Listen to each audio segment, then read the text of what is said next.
Hello, hello. Hey guys. This will be episode 20 of Kobold Kingmaker. And, well, without further actually, one announcement to make to correct things. First of all, we are level 6, not level 5. I know that my little, slideshow says level 5, but they leveled up to level 6. And, second thing is that we're no longer going to be doing kingdom management at all. Um, it is okay to do that because, well, it can be run in the background. It doesn't have as much sort of influence on the campaign as one might expect, first of all.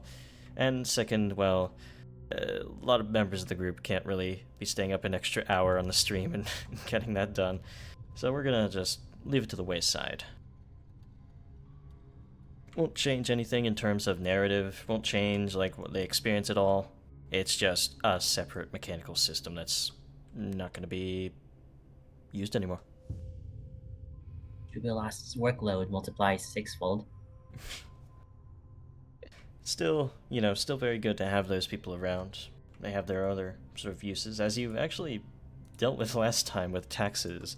Um, but, that being the case, or rather, speaking of last time, there we go. Those are the phrases I was looking for. Who wants to do the recap this week via SharePoint?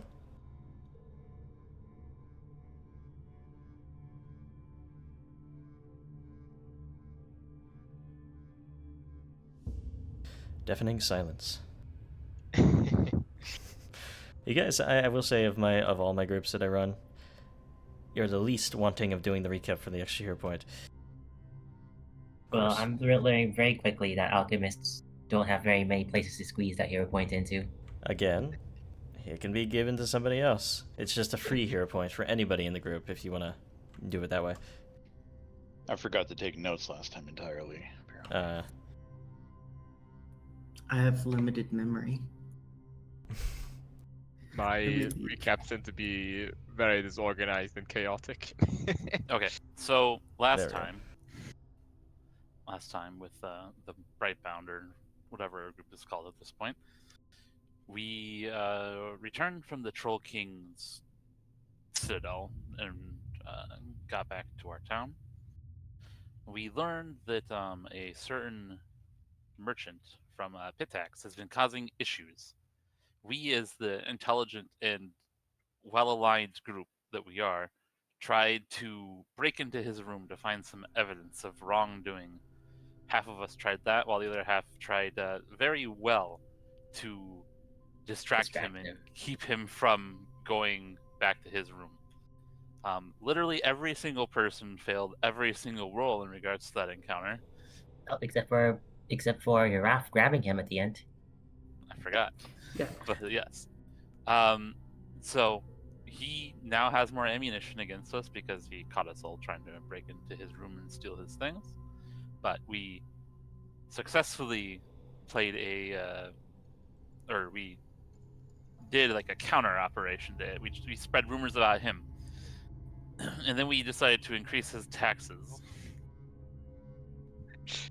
Only him. Specifically him. With some assistance from Jubilast.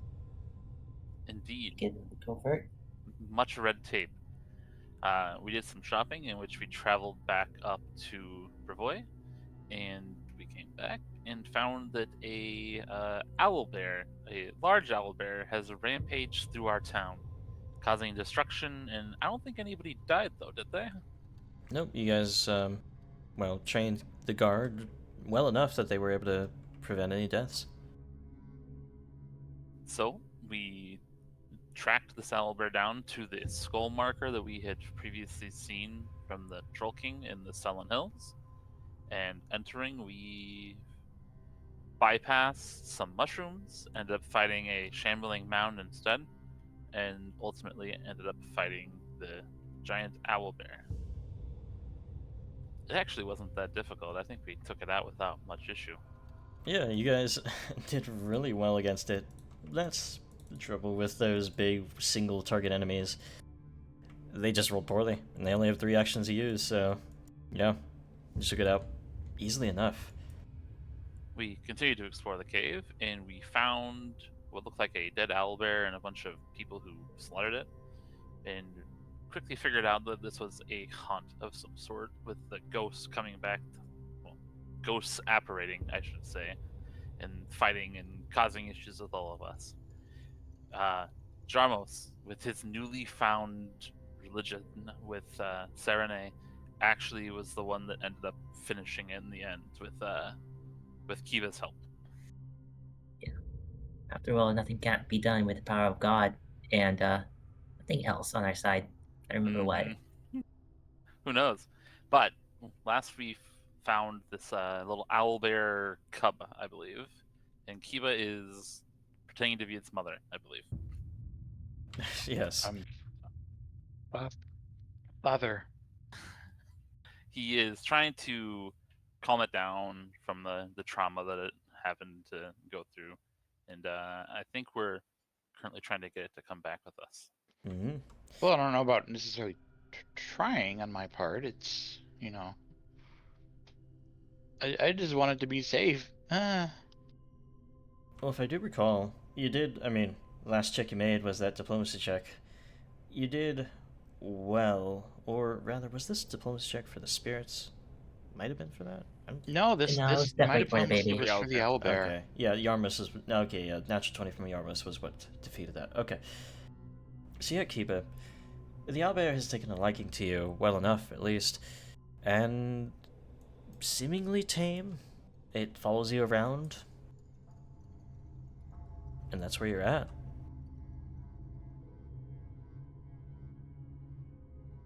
You know, we should look into hiring ourselves a druid just to help us with all of this druid stuff in our lands and to maybe help us talk to this cub? Question mark.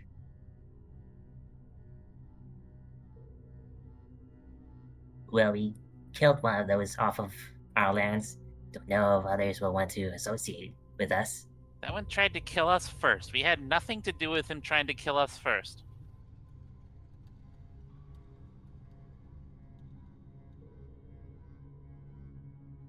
Besides, maybe Tristan or something knows about this stuff.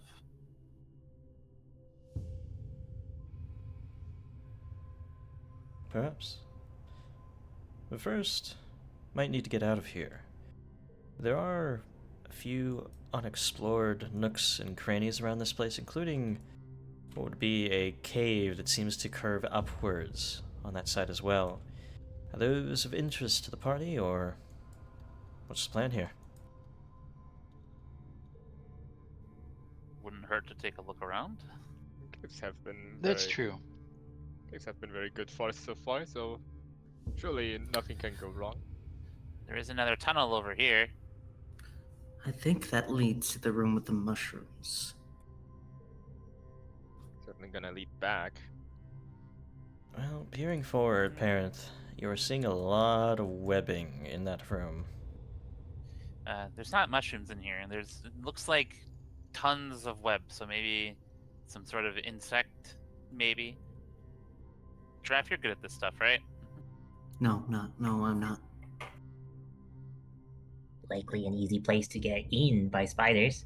I'm hesitant to step into anything that seems like it might be trouble, since we have a bit of a fragile payload now. No, maybe we should check the upper area then instead, because that looks like spiders. Oh, you think so? But there could be treasure in there, so I mean, the option for all reliable when it comes to spiders is to set the webs ablaze and, wait for it to burn down. With, say, a cart, perhaps? Uh, you know what? That's not a bad idea. well, the issue of the card is that it needs pressure, which I don't think can be necessarily guaranteed in there, but I'll see what I can do. Parent kind of grins. Do you want me to take care of it or not? Well, you can definitely take care of it. Can I get a straight shot in there from here, or is it? You would have to, go up a little tiny bit, but yeah, you would.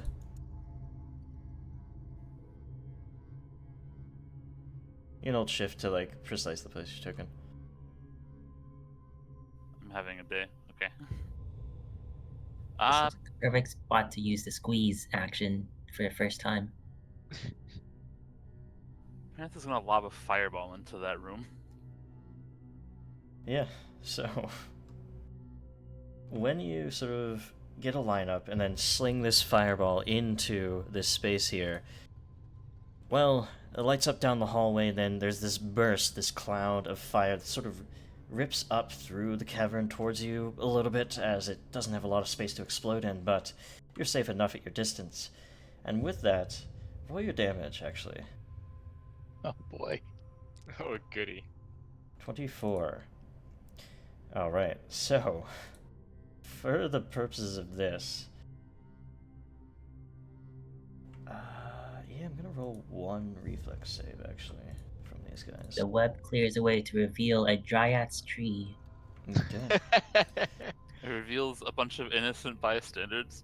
As you sling this fireball out into a spider's nest that seems to have many of these tiny chittering spiders sort of fluttering through it or shifting through it, you see some of their forms being engulfed by these flames, and, well, since there's a ton of low-level enemies in there, they're all dead, I'm going to say.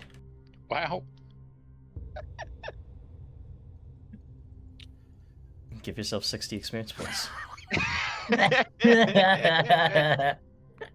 It's like Magnificent. a ton of really, like, weak spiders. A lot of them may have swarmed you, but Fireball will do the trick on that. Beautiful. 690 experience. Best use of the spell. Giraffe, you want to come check it now? I blew it up. I'm so proud of you. And Giraffe, for the purpose of it, as you go down the hallway, sort of, waving aside the smoldering remains of many of these webs, you're able to find that, well, yeah, there wasn't much in here. Those small spiders go after small prey, squirrels, rats, whatever else they can hunt Gnomes. outside.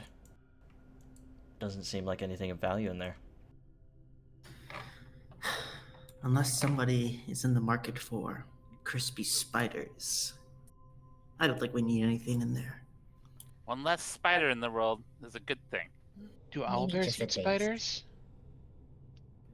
Owlbears are like bears. They eat a lot of things. They're bears.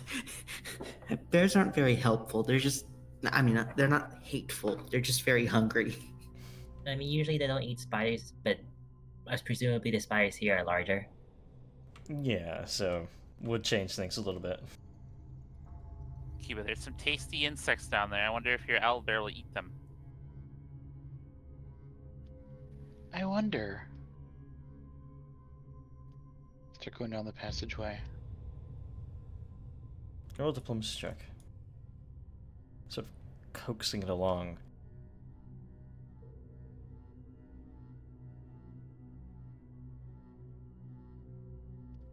Here we go. Oh yeah. Easily enough, it sort of smells the, well, mostly char-burned sort of food that's up ahead of it, but it's going to rush in and start sort of tearing up a few of them. Perhaps even a little bit better than just rations for this little owlbear here. I'll just kind of stand by and kind of stand guard, protectively. Okay. Takes a little bit, but it has its fill. Not that I care or anything. It's just the right thing to do. I need to randomly throw fireballs into rooms more often. I like how that's the lesson you're taking from this. Surely that also means I get to blow up things more often as well, right? Spiders? Sure. What about trees?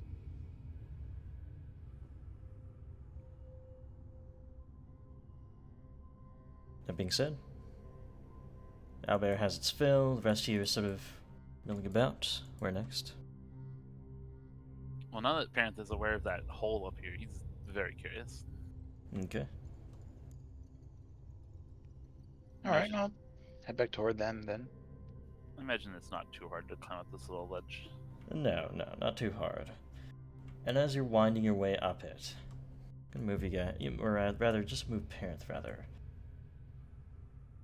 Up and over. And as you're poking your head up, first of all, you get the smell of fresh air, and you're also seeing some sunlight, rather, well, moonlight, sort of peering through what seems to be another spider's lair, in fact. As you are sitting here, you would have noticed this before you would poke your head out. If you're going to have a look around, you might want to be a little bit more careful in terms of stealth. Well, when he sees the webbing and the position of this tunnel, he's gonna duck back down. Okay. Very quickly looking up and back down, you sort of clamber back to your allies.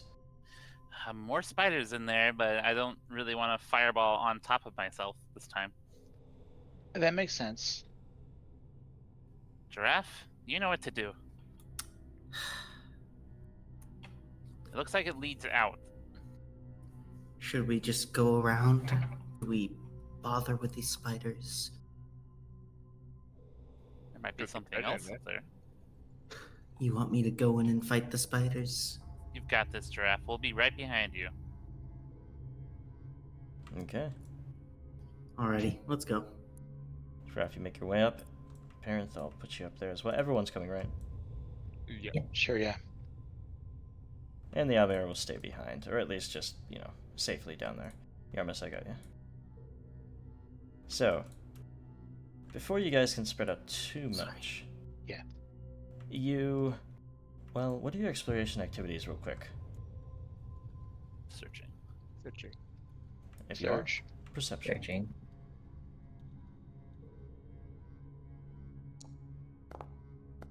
Someone accept- Scouting. Okay, scouting.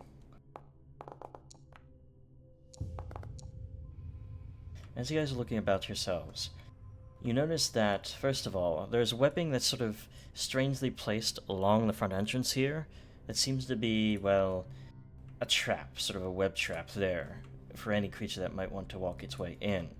So being wary of those, you also notice that there are a few shapes sort of ambling out.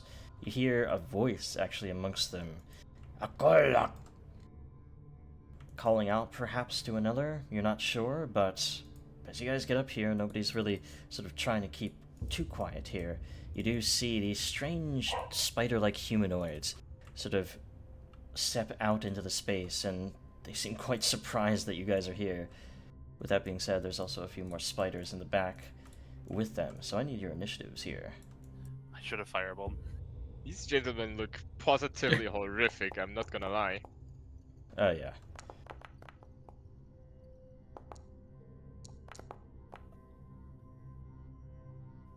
Everyone's favorite, spiders. I'm gonna re-roll my initiative, actually. Sure thing. If I can find it again. Ah, yes. Much better. Let's do this music. There we go.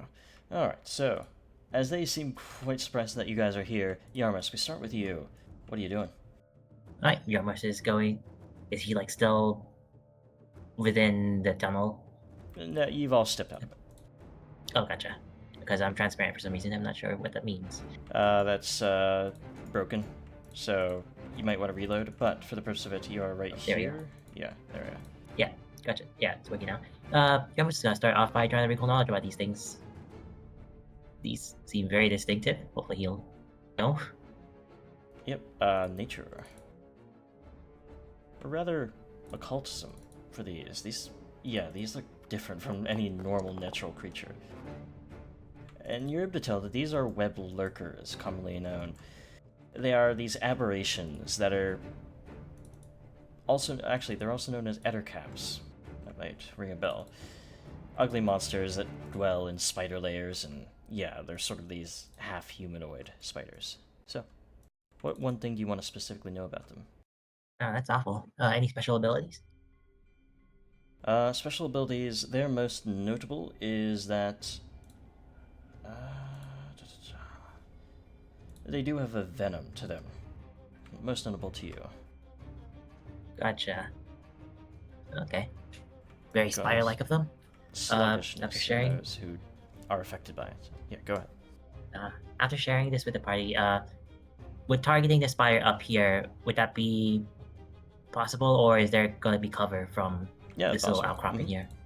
Alright, gotcha. In that case, you're just gonna start off nice and simple with a this is a new one with a strike from a skunk bomb.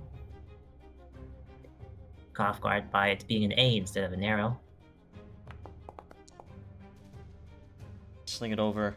Doesn't really have the effect that you wanted. Splashes next to them, not onto them. Is that a critical failure, or does it It's still regular have? failure. Okay, gotcha. So I do still get thankfully splash damage and Is splash, A and miss each of effect. them should take this fortitude save. And even though you, well, actually, yeah, they all fail the save as this skunk bomb explodes around them. It is upgraded to a success because they were Success, splashed yeah. by it, so they're They're all all sickened one. still going to be sickened. Yeah. Wonderful.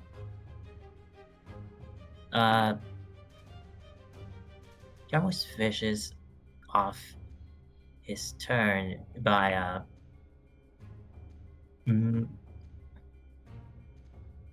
well, Jarmus finishes off his turn by just pulling out a second skunk bomb to replace the one he's already spent. That's it for his turn. Okay. Giraffe. I'm going to step up to block these 3 from moving in, Mm-hmm. and I'm going to double slice this web stalker in front of me. Mm-hmm. Stepping up to it, sort of like as it's getting hit by that sickening bomb, you strike in for the first with a hit. 19 there.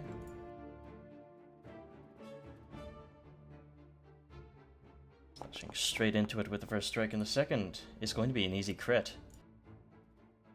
A quick lunging, sort of That's going to give me temporary health. ripping stab into them, as they're barely standing up to you, in fact, at this point. That should apply the bleed if they're not. There we go, bleed applied. Got some 7 HP as you sort of lick the blade as you pull it back. It isn't very great from this sort of grayish blood of this creature, but otherwise sustains you. And yeah, that's you. This one here, it is going to rush across towards the Armos, shouting out in this unfamiliar language. Nobody speaks Aklo, right? Take a quick look. Aklo is sort of the language of aberrations and deep, Oh, I do. darklands. You do, yes. Of course you do. Food. Food's come to us this time. They bite. No different from regular spiders, Yeah. it seems. And they deal 10 damage to you, or would. Redemption. Remember, Kiba, whenever It's you... not too- Yeah, add that effect I've quickly had onto it. them. Yep. Enfeeble. And Good to go. feeble on them. Alright. Let's see if that effect actually works. Yep, it does. Wonderful. And whenever you take the damage, just immediately remove the effect from it yourself. Yeah. So, Got with that, they are still going to be trying to poison you with those fangs, so roll me a fortitude saving throw. You know, I did get the chance to pick a poison resistance feat last level, but I did not. Well, either way, you can trust your constitution. You resist the effect. They're going to swipe with a claw. Thankfully, trying to slash in 15 will be a miss there with the map. So, that'll be their turn. Now we're going to this spider in the back. It is going to climb along the wall with this climb speed. And as it gets here, it's going to go right here. That is all a stride. Giraffe. Yes, opportunity Okay. attack. Reactive strike. So I'm not going to let it attack me. Mm-hmm. I'm not going to let it bite me. I'm going to use the bloodthirst for the opportunity attack. Sure. See it trying to clamber along the walls past you. Slice up towards it. Almost a crit. Not so. So regular damage. Slice into it for 12. It'll take it, but as it gets to the back of you, sort of springs down. It's going to try to bite into your back, getting a flank there, and will hit because of the flank. Deals 6 damage to you. I need a fortitude save.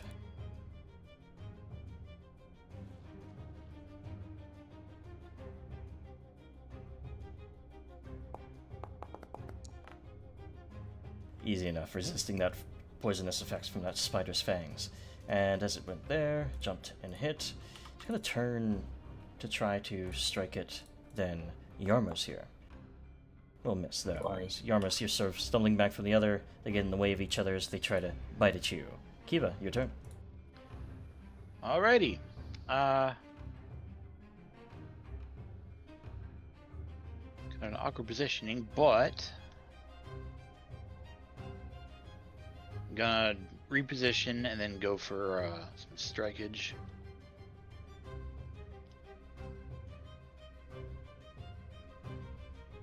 Actually, maybe able to just aim past my pals here for the spider first. Sure. Easy enough Try to lashing out with my flaming glaive. strike over your kobold allies. Reroll. Maybe one of them gets in the way. We'll see here. Not so. You almost sort of Gaz gets in the way, but you sort of shove him aside a little bit to get your strike perfectly down on that creature. That'd be a critical.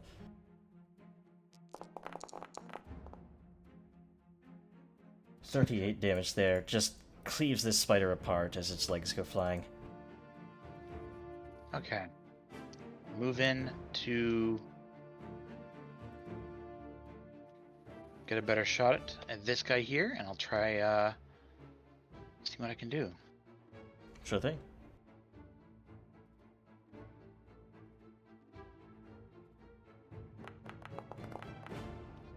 Almost beautiful, but not quite. Not quite, unfortunately. Even though you got the flank, is able to sort of bring one of his long claws back and deflect the attack. Yes, we go to you. Well, seeing as that one guy is stumbling, or rather, Oops, not Kiba. so... Make sure you don't press the end turn button.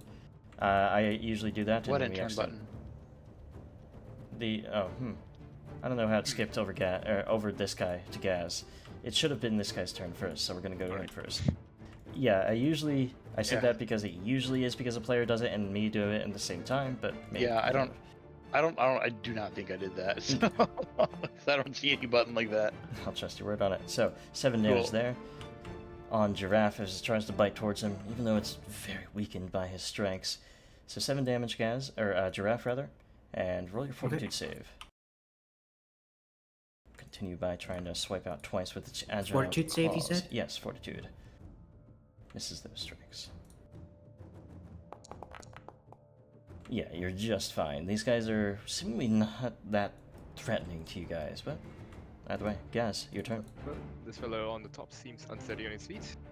Gas is gonna step up here, is going to overdrive first. Mm-hmm.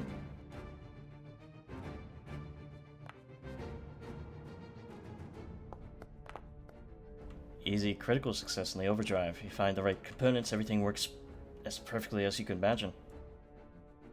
Wonderful. And he is going to just have his little claw shoot forward and uppercut this fella, hopefully. Go for it.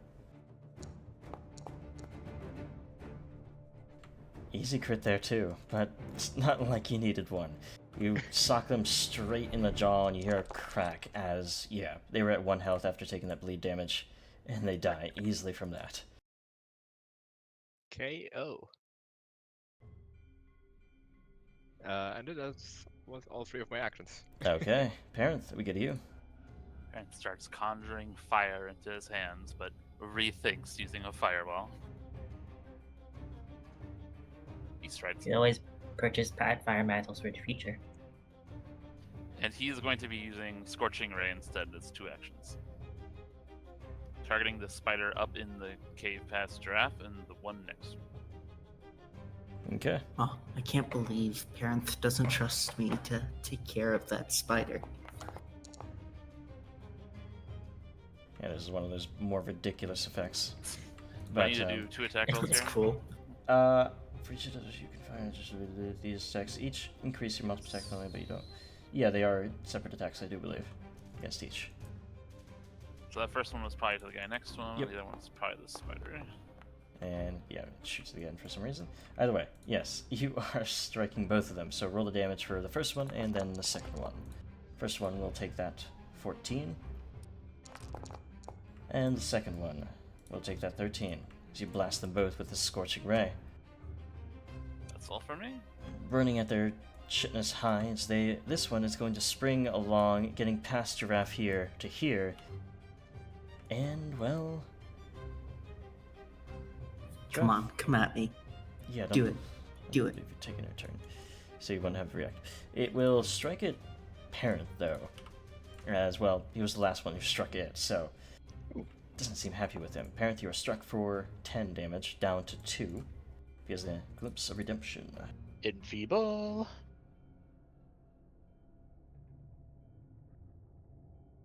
Use the fortitude saving It'd be throw. so Yep, funny fortitude. if the spider felt successful. remorse for its sins. Well, it's hard to even say how an ooze or some mindless creature has remorse, but it's sort of this, thing. Either way, that'll be a miss there, Parent, as the second strike fails. Did the fortitude save succeed? Yep, you are totally fine there. So this one is going to rush up along the back of Kiba, sort of climbing along the wall, and try to strike with a flank. Which will not hit. You're able to slice up at it to deflect the attack. Give it a little bit of pause as, it can't get the second strike in. With that, Yarmus, we start with you. Well, Yarmus is going to proceed to continue by preparing a aid action to assist Keba's next strike against this fella here. He is then going to absolutely not point blank skunk bomb. At this range, there's not little to do other than use his crossbow normally, it seems. As he wheels around, points it at the creature that had just attempted to poison him, and makes a strike. Sure.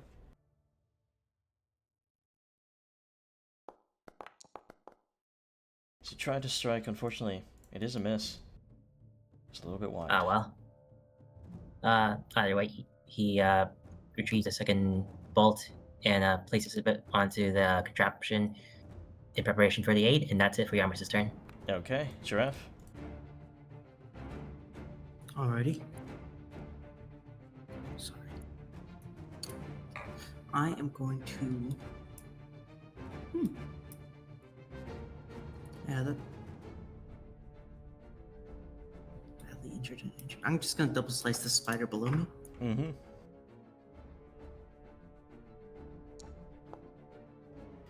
Yeah, easy enough to hit. As you slice in here too on the first attack. That was already enough. It is down to 0, but unfortunately you did declare a double slice, so both those attacks come in and twain. And your third? I'm then gonna stride over next to this guy to both threaten his escape and maybe take some hits for people. Okay. Seems like they aren't too keen on trying to escape, seeing as how things have gone so far for them. They're going to try to make a strike against Kiba, but definitely miss. Turning their claws, though, on someone perhaps easier for them.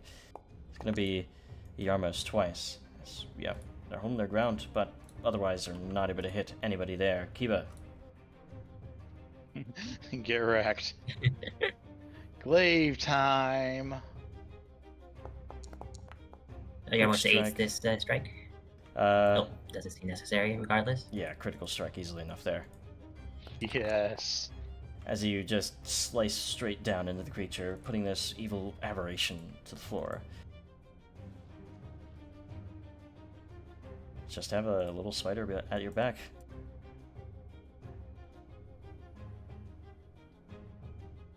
Like, where is he? Oh, he's like in the scenery. Oh. Oh, hi. Sneaky fellow.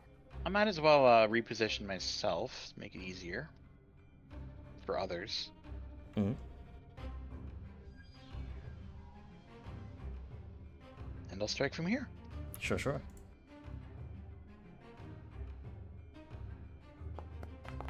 Quick slash towards it, 13 on the dice. Will be a hit. Roll the damage. And cleaving in for 25.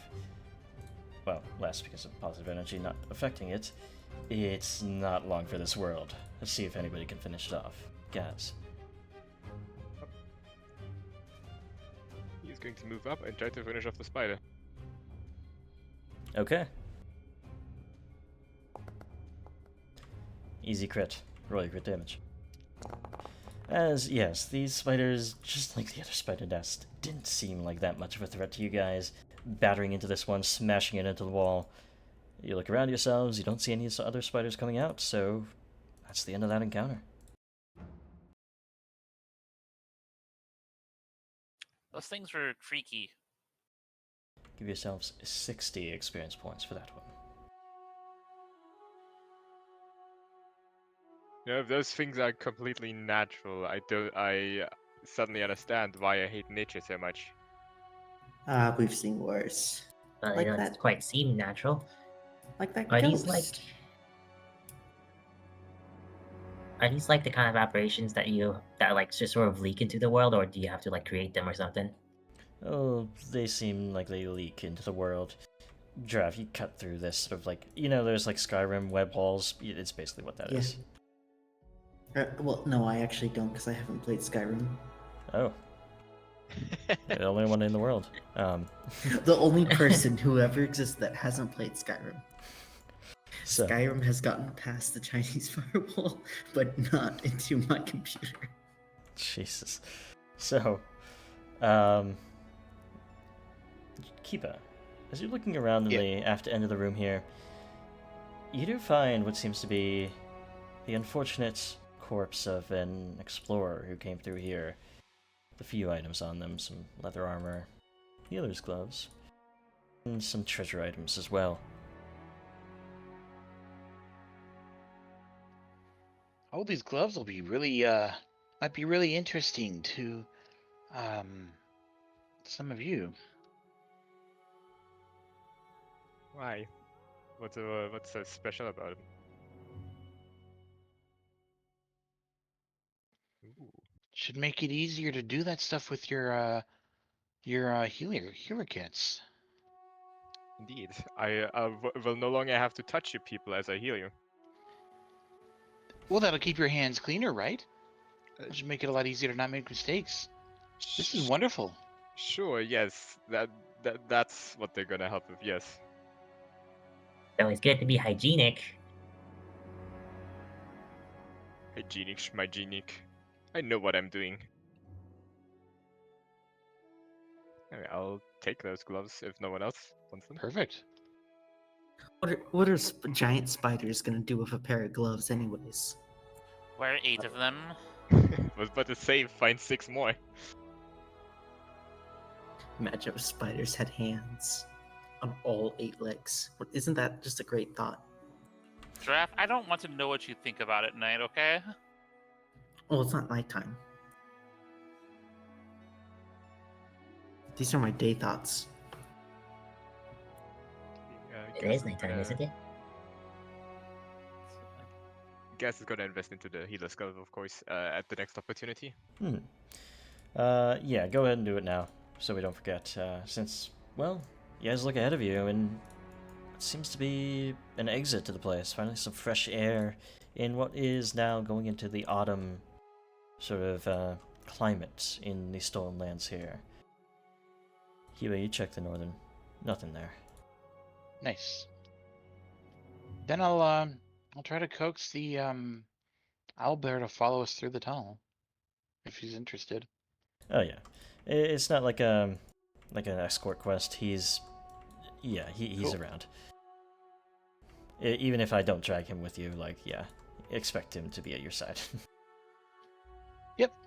I just figured that was like the kind of situation where it's like, you never know, because he could be having some trauma. I have no idea. He seems decently okay now that he's been fed, at least. And again, because your diplomacy check, a lot of trust has been gained.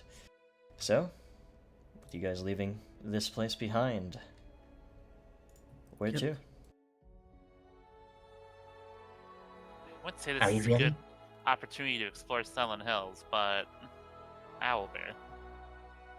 Are you really going to bring him back to Fire. Scaleport? What else are we going to do with him? As Kiba is like gently hugging and petting the owlbear, he says, I really don't think we can keep him. I mean, if we're As looking, Kiba's attached to the owlbear, just, He really seems to like you, Kiba. I mean, if we're not gonna be keeping him around in town, the witch might be able to have him stay. I don't think that would be a good idea. It's not a good idea, but it is an option.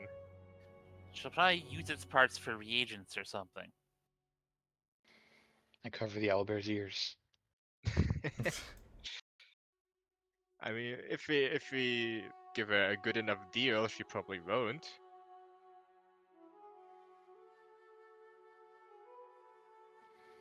No, I don't want to hear any talk like that.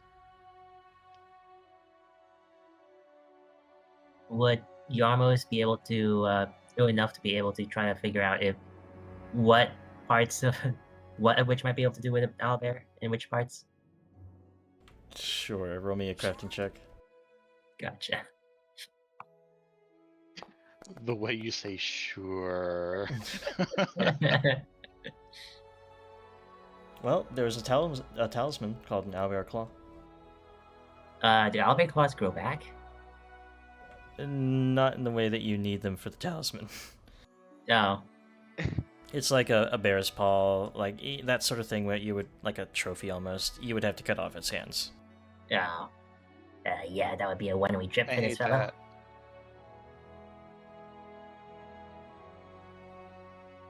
So with the autumn winds bringing a few trees' sort of leaves down from them in these hues of orange and, well, browns. Yeah? Do you guys explore a little bit? Do you head back to town to sort of regroup with it, see how it's faring after this? What do you do? I would say we should explore it, as long as we're in the area already. Yeah, it's not like we're hurting to go back to town. It might be good to think Also about gives us more about what we're time to doing with this figure out- cub. Yeah. Okay. So, you would need a rest, because you hustled from Tuskwater to here, and you got there sort of late at sure. night. So, since you've cleared this place, this cave with a massive, angry beast in it, no other predators are going to come looking. They know better too. So you rest safely in the night. And daylight comes. I'm just thinking, since we axed free archetype, would we canonically have never had owlbear claws in our use? You would have just... for what purpose do you ask? I should ask. Well, it's mostly I was just pondering whether it's kind of messed up that we're taking care of a owlbear cub now, after we burnt through so many owlbear claws. We They also were killed its organic parent. owlbear claws, naturally sourced. They were already dead. Ethically sourced owlbear claws. I mean, you killed its father too, or what may be its father, you're not sure, but maybe, probably, yeah. So, that's neither here nor there. I mean, it's tabletop tradition. We have to adopt it. Well, let's see how it handles following us around a little bit. Maybe it will stick with us. Maybe it will leave. This module really has two separate opportunities to tame an owlbear. I mean, it's on the front cover. At least of the video game. Oh, nice. So how do we wish to explore the Ceylon Hills? I don't know much about this area, to be honest. I'm personally interested in checking out this river fog first.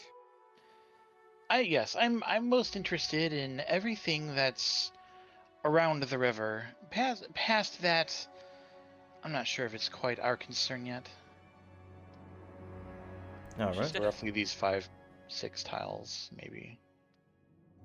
So, with that, you always have the drawing tools as well if you want to like draw an arrow of like your plan as you go along. But yeah, who's doing the reconnoitering for the group, and whoever else I can can. aid as well. I can do it. Sure thing. And roll an 8.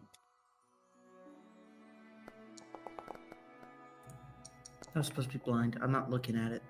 Okay, eyes are that's closed. fine. It was blind. It's private, not Oh, blind, it's so he private. can see it. I can't. My eyes were closed. I didn't see it. I'm not looking. It's fine. It's a high roll, so yeah. And Yarmos, cool. aid checks are always public, since it's Oh, it's gotcha. a +1 or -1. It doesn't really Yeah. affect as much.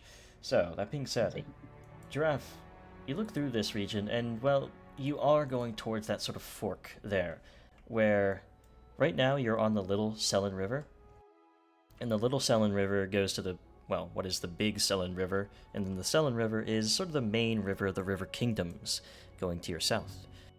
And this is sort of its source almost up here. And because of that, you're not too surprised to find that there was once a settlement attempted to be established at the fork here. Less of a settlement though, it seems. There's only like 4 buildings. All of it rotted away. Nothing seems to occupy at the moment. It looks like it has had signs of occupation at different times, of different creatures, but it being out in the open here, nobody's stayed here for long. It's a little ferry station, maybe one ferry building a dock, and then like a few small sheds for those who lived and worked here. That's about it. Due to in-game PTSD, do you mean ferry Ferry? Yes, Just checking. it is not a ferry station. This might make a good trading post. You're right. Certainly would help us to collect tolls from merchants that travel down the river. It might be a good way to go visit those other kobolds eventually too, to the south. Or at least let them connect to us. Certainly could. And yeah, for the purpose of it, even though we aren't doing kingdom management, you guys can still think in terms of kingdom sort of stuff. You can establish settlements at least. For the purpose of it, it is good to for us to at least say where some settlements are, because those are a little bit important. So yeah, it could be here. We'll talk about that after a session or something like that. But otherwise, looking through the ruins, you don't find anything of value. Just a decently nice location. Good to know this is here at least. I feel bad for whoever failed to settle here. But now it's our turn.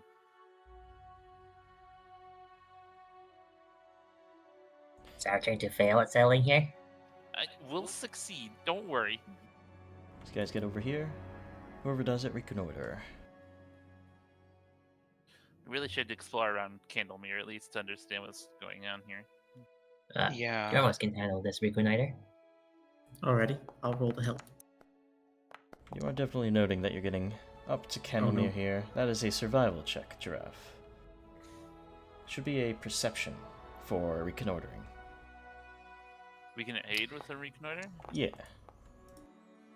And it should also be blind, but I'll allow you to Well, make it's it aid. blind.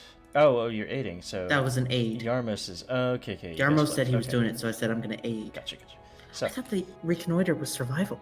it's yeah. Perception?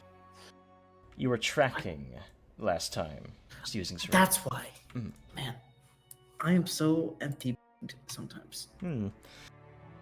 So, Yarmos, looking through here, you are able to spot that something has scorched a few locations in the sort of hills here, as if there's a sort of scorching burst of something, maybe a few feet across. Not huge, but small places here and there, and sometimes charred bones are found with them as well. This certainly seems like a most arcane matter. Yeah, I think it could be the wyvern we've seen before, maybe. Compare it to a investigation or a check to figure out maybe what happened here if it was magic. Yeah, roll me an Arcana.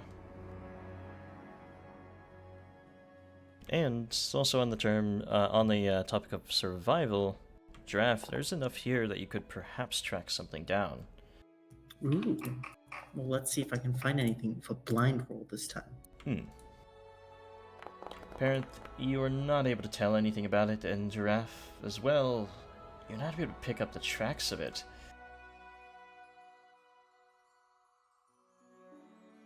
At least over the course of an hour, sort of trying to track down this thing.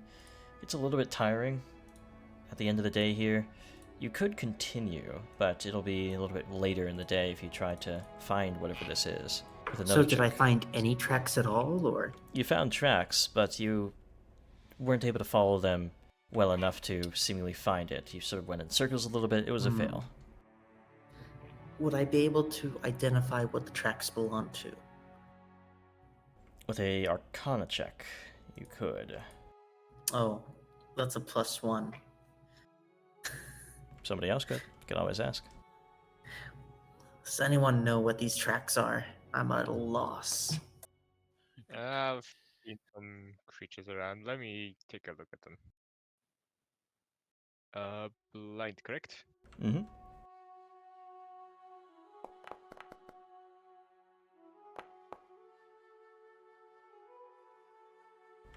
Gaz, it's strange. It could be some sort of draconic creature, but you're not sure which one, which type. There are many different types of them. These look somewhat familiar. Parents, do you have any cousins living nearby? The only people I know around here are you guys. And the scary dinosaurs we fought or ran away from. So these are probably the scary dinosaurs, or I don't know, and one of parents' long lost relatives. Was my original arcane for that? Can I roll again, or?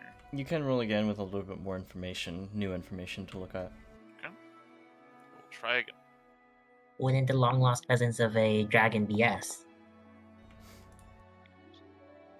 I have no Guys. relation to you whatsoever. Guys, I figured out these are Yarmos's tracks. Parents, you are able to finally tell that these are the hallmarks. As you see these like strange sort of lines next to just a pair of claw marks, seems like this may be a drake. And judging by the marks it left, a flame drake.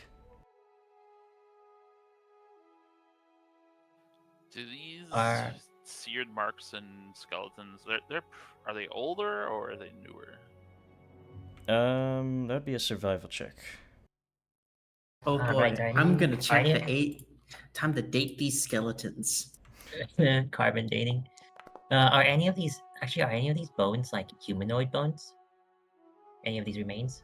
Luckily, it seems like most of them, just with your medicine knowledge, most of them are like goats and like stuffed boars, maybe one or two.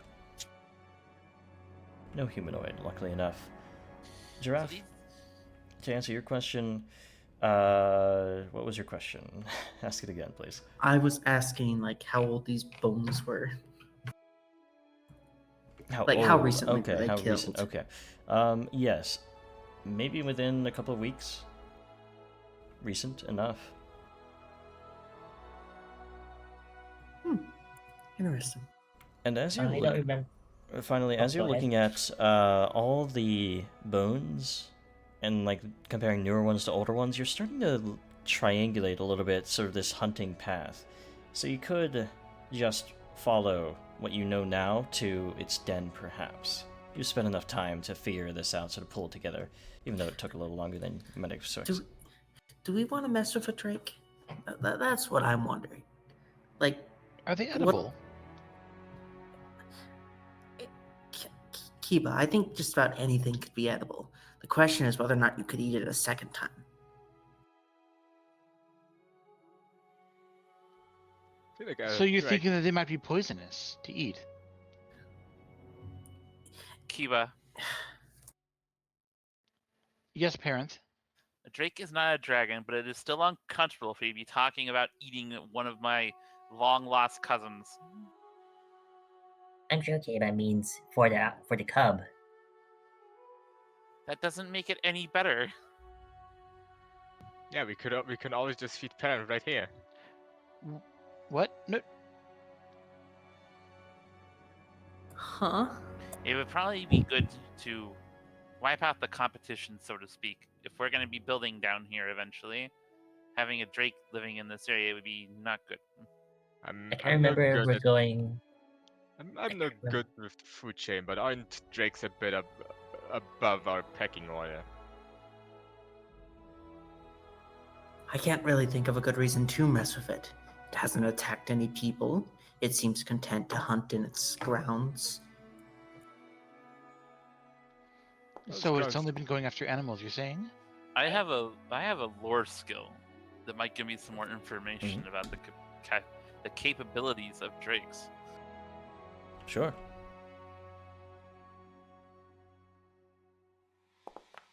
Let's recall a little bit of knowledge about it. You know about dragons. Drakes, well, they're not too powerful.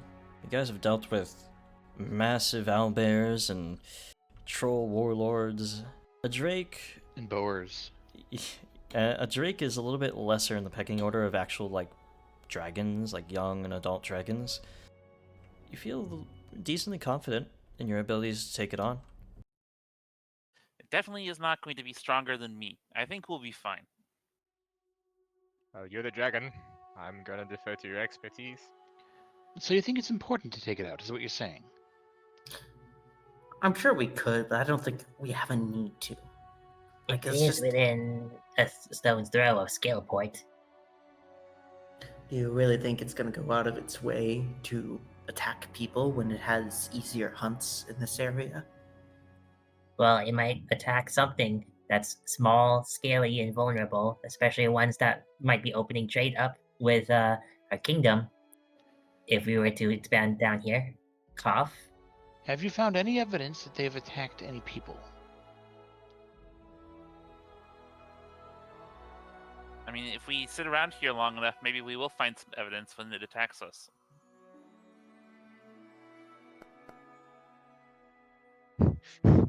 Those dice rolls are very, very conspicuous. Ominous. It's just reminding you guys of the perhaps pressures of standing around arguing and wondering if this is something to go after. I have a feeling he wants us to fight it. It's If more you that, you guys- know. I think it's more wanting us to decide on something. Yeah. Not. If- Okay, well, since the two of you seem to not want to do this at the moment, we can move on and we can always come back once it's murdered some people.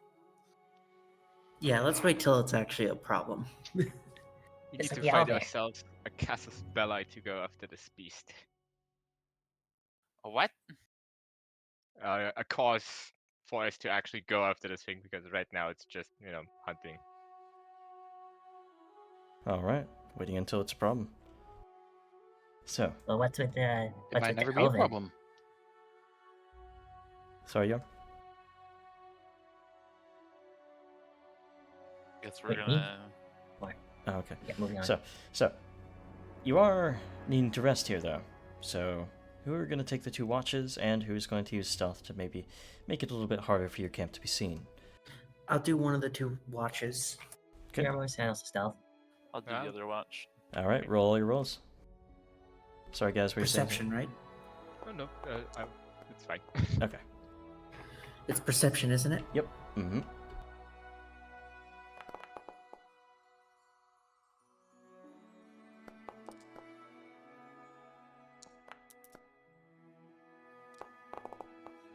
Okay. So, as you guys watch out, Parenth and Giraffe, both of you can report to the party when you get up in the morning, because nothing attacks you. You can report to them, though, that you did hear this sort of far off, again, in a Skyrim reference, like the sound of a dragon sort of roaring out in distance. Sort of like that, a little bit less spacey, a little bit less power-inducing, but yeah, it's around, and it's hunting. It didn't seem to see you guys. Yarmus was able to, cover up the smoke, or at least disperse it, and yeah, it was a safe enough rest, but it's active in the region here. So, remember to mark it down whenever you want to come back here.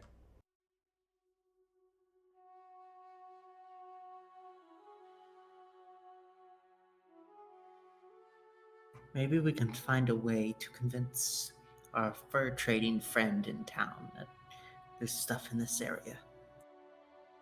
That man is not going to believe any word you say ever again. Not a word I say. Accurate. Niece? I don't think that's quite accurate.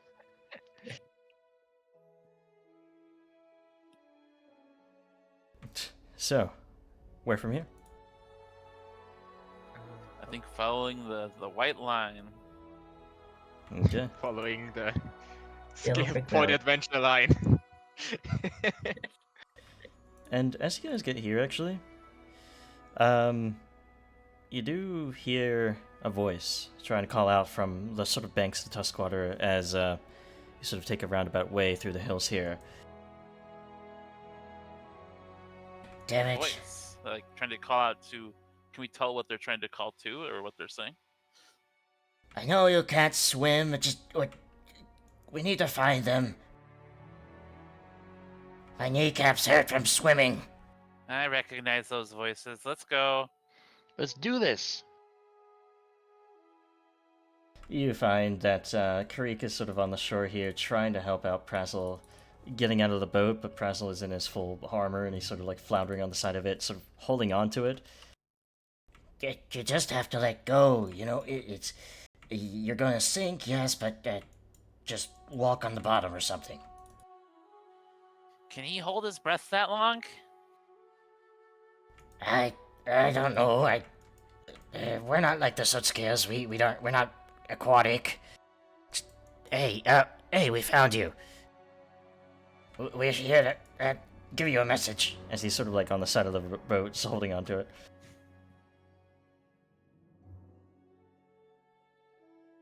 Well, you're almost just gonna take the message and read it out loud for the party then, if no one else will. Do you need help?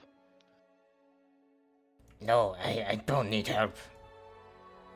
I'll help him if he can't get up. Don't bother yourselves with it. This message was, about recent, monster issues, in fact.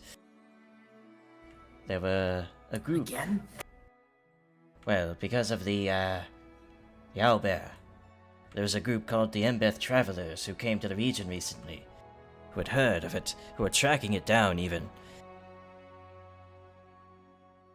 And, well, seeing as you've dealt with it, they've asked you to come to their hunting lodge out in, out along the Shrike River. And that's not the Shrike River, that's, the Gudrun River here. A hunting lodge? Do we see one Wait. of those before? How did they find out that we took care of it? We just did that. Word travels Maybe- fast. Maybe they just know that we take care of everything we go for.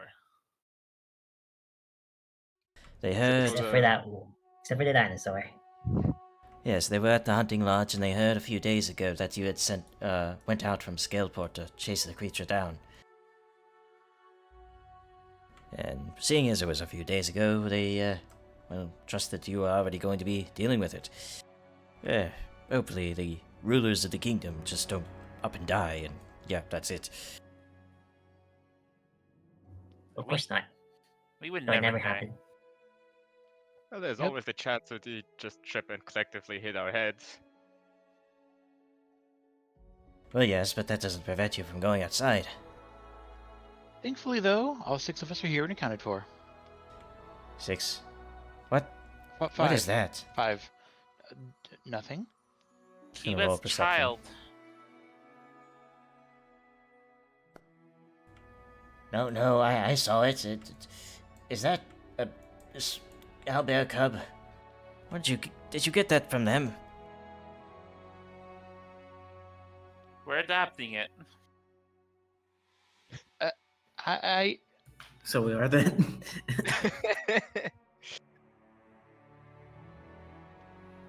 I'd it's smash a his long kneecaps. story. We can't allow another one into the town.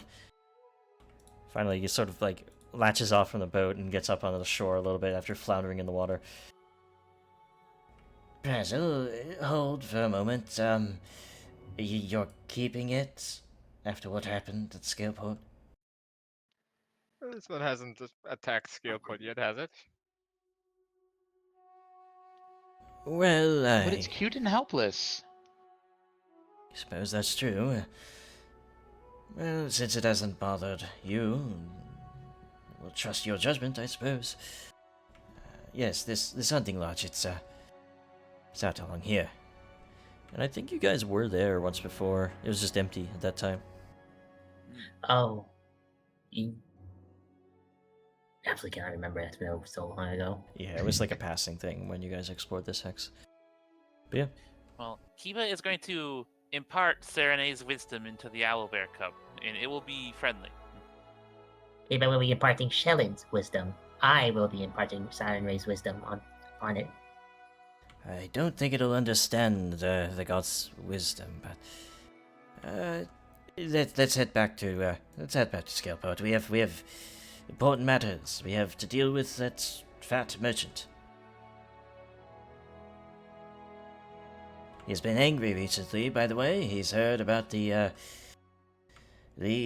taxes on himself and himself alone. He, of course, says it is a targeted attack, but, well, he's running through his Nonsense. funds as far as we know. He won't be able to stay for much longer. Oh, what a shame. Oh, that poor fellow. Oh, what I nonsense. think he's just imprinting. Why would we target a Can't he- specific merchant with attacks? Can't you see all the other leather fur traders suffering as well? No empathy, that man. Tell you. All the other ones, you mean none of them that import to us? Yes. Indeed. He did choose his trade poorly. Nobody's going to buy fur from elsewhere when you can get so much of it around here. But, should we perhaps look into him further, or do you want us to stand aside for the time being? I'd appreciate it if you kept an eye on him. As would I. Just don't do anything rash. I have a bit of a bad feeling about what Patak's plans, to be frank. Well, Jubilos did recommend to us that, we would intercept his mail and see if he's being sent money to stay by any sort of benefactor. He obviously will have to be if he's going to stay at all. If you do so, are you able to make it look like you did not do it? Of course. All the mail comes through the hall first and then is distributed. Just don't take the money out of it, because he'll probably realize it. Oh yes, of course. We're not... we know how to do our job. Then do as you think is needed to be done. Very well. So with that, they head off back to Scaleport on the boat. If And I get Patax to... is sending him extra funds, do you think we can bleed the entire kingdom dry by increasing our taxes on him? No, I don't. But it would tell A us funny quite. thought. It would tell us quite quickly that he is here to cause issues. Probably also just give us a reason to not even attempt diplomatic negotiations with Patax in the future. Remains to be seen. But for now, you guys still have 3 more actions, essentially, in this day. Where do you go from here? You know that the hunting lodge is up here? Let's explore that direction. Okay. Yeah, let's not keep them waiting too long. Sounds good to me. So, as you guys get here, roll me your perception, your reconnoiter. You know, I just had a thought. Are we gonna bring our little, let's call it trophy, up to the hunting lodge? I do not call him a trophy. They might have some information on how to best acclimate him. At a hunting lodge where they kill things for fun. Well, they would also need to know the behaviors of their quarry, and that might include owlbears, and whether or not they can be domesticated. Searching through this region, you don't find anything amiss here. Just clear hills.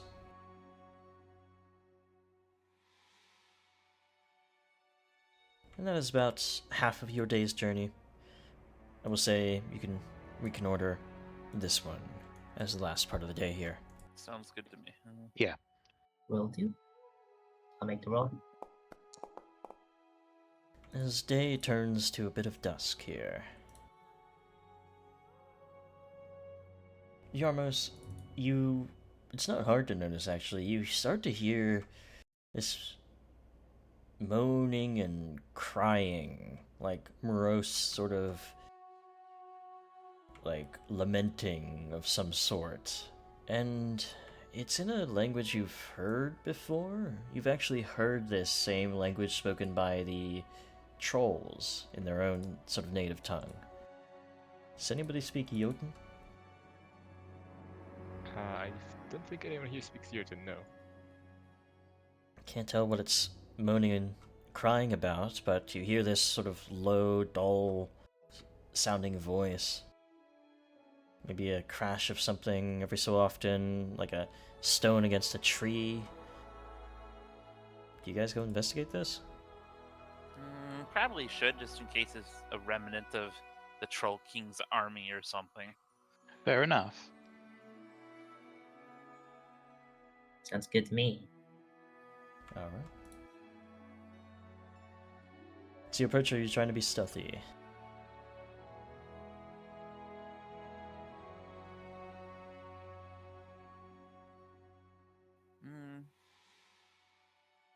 Probably not.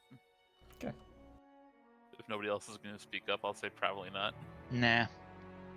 I mean, Unlikely. stealth is something that that is something that we all need to do. So Somebody could scout ahead with just stealth. why not? But since most of the party is on sort of like moving ahead without stealth, I think it'd be fine, right? Unless you Yeah. really want to, Yarmus. No, I'm good. Okay.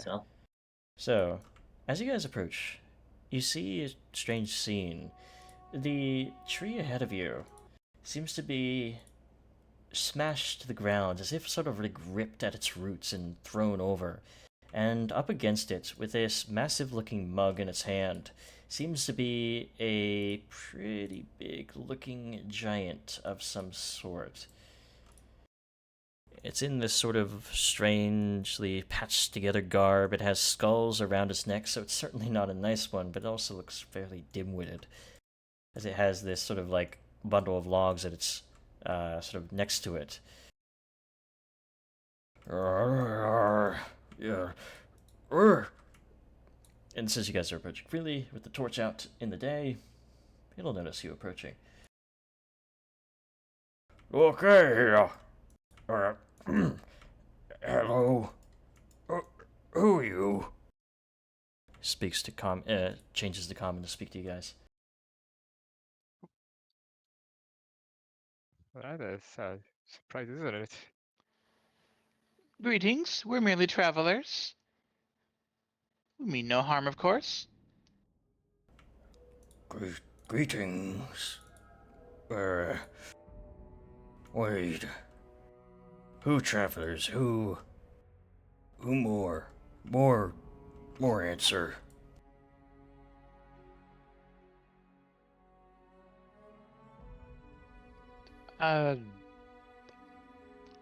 My name is Kiba.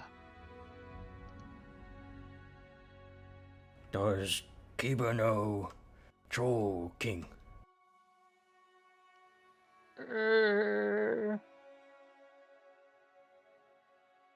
We've met. You met? You invited?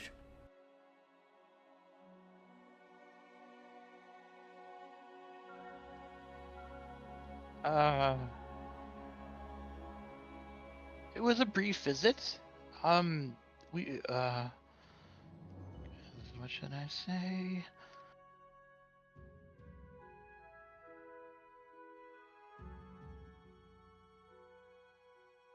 the truth, Yarmos meekly suggests.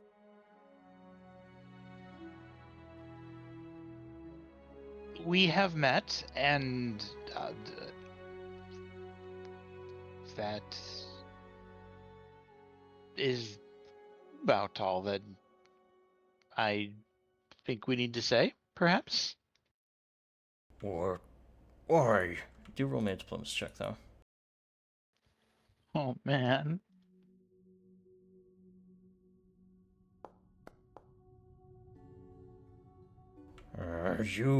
Why you invited and not me? They kicked me out. I do want Munguk. Sort of like slumps down again.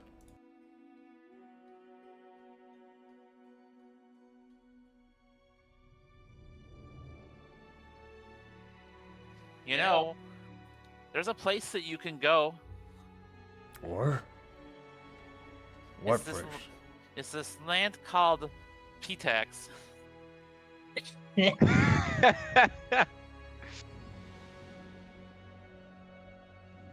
P-tax? Where is... Like paying taxes. Oh, really? Oh, what's it? I don't pay taxes. Is Can we that get why him the for- Troll King didn't want you? Oh, maybe that is why. What exactly happened with the Troll King that led to you not being invited or whatever? Can you tell us about that? Oh, he think me stupid. Think me too much trouble. Think me drink too much.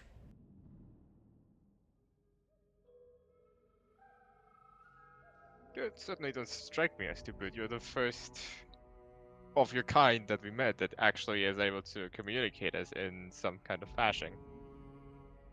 Roll to post check. Oh boy.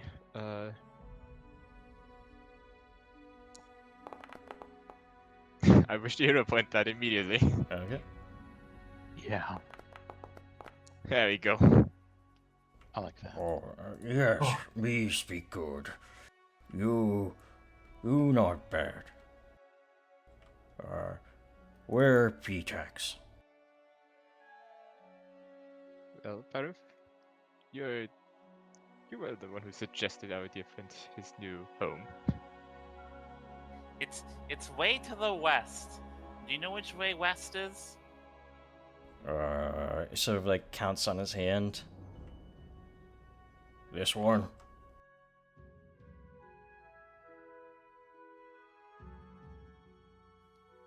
No. Oh, So as you follow that river, and kind of point westward, oh, it's Oh, across the yes. forest and the woodlands and stuff, and etc. right. That way, yes. Okay. More trolls there? More people big? They have many fancy things over there. Lots of really good booze. Oh. I'll take some. Oh yes, Pitax is famous for its wine. You should definitely try it. Oh, alright. Thank you. Good friends. Good monsters. Not like bad monsters. And he disappears into the horizon. May Is anyone else- May lead him to where he belongs. Does anyone else feel like maybe we could have used this guy for something in the future? I have no idea. Certainly would have helped us smoothing out things with any other trolls we might find. Well, if you want to change what we said, you need to go catch up to him then. I'm not that invested. Give yourselves 80 experience points for dealing with that. Send the monster somewhere else. Dealing with that. What a good phrase. Besides, they sent one monster to us, we send one monster back to them. Is that just how our relation with Pitax is gonna be? We just Oh, find boy. problems and make them go to Pitax. Listen, you and I both know he isn't gonna make it there anyways, probably. He'll probably find something else to distract him. Yeah, this fella is big and actually didn't seem all that stupid. He was stupid, but not that stupid, you know? As lofty as our stated goal of a kingdom for monsters could be, I think perhaps we should take it slowly. Do you think I did this incorrectly? Do you think we should have outreach to him instead? I mean, he was very much wearing bones as decorations, but I was thinking that he could have picked them up or something and not hunted, quote unquote. I don't think our goal is necessarily a kingdom for monsters so much as The kingdom for one kobolds. for A open king? arms. I didn't see you hugging him, Kiva. What was I supposed to say? Oh, the reason that we only knew him for a very little time was because we marched into his place and murdered him. Like, what? How would you have handled? Oh, we've seen how you would handle that. I handled it my own way by telling him to go mess with the Pataxians.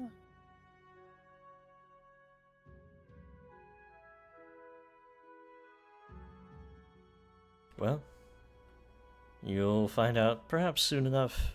Or not. Who knows? But for the time being, that's this situation dealt with. Cleanly diffused. At least he didn't try to smash us. Thank goodness for that, or the other way around, for that matter. We could have taken him. All right. Another day does pass. Since that was causing a ruckus, resting here is easy enough. You don't need to worry about doing your checks. Just a couple of days pass. Rather, a couple of days because of starting down here. And a new I day would like arrives. to make a suggestion. Let's look at that spot before we move up. It's right there.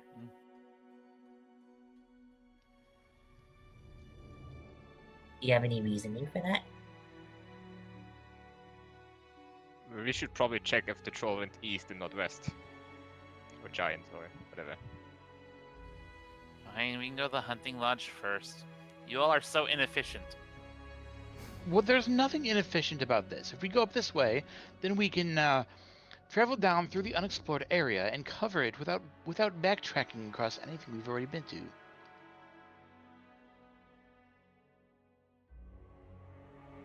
So, as you guys make it up to the Gudrun River and cross over it, you do eventually find that hunting lodge, that sort of old place that's had been here for a long time, not really used, and nestled away in the hills where nothing would probably find it. You do eventually, of course, come across it. I'm gonna move you guys over to a new scene here.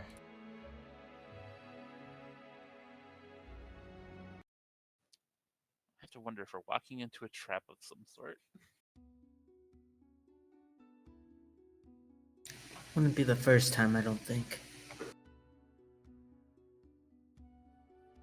Hunting lodge hunters turned out to be vampires who lure people in for blood. Wonder if we can get the owlbear cub to stay away from here while we're here. It's not unheard of to have hunting animals parents. I'm sure they're well accustomed to the sight of animals within their halls. Well, the question is whether they're accustomed to the sight of living animals in their halls. Kiva, have you named it yet? think Have I he has- named him? And his name is Norbert. Oh. Shouldn't you name him something in the owlbear language? I don't know the Norbert. owlbear language. You can learn. Where'd he go? Corvus, don't. I just had to, do that so that I could change his name. Norbert. Nice.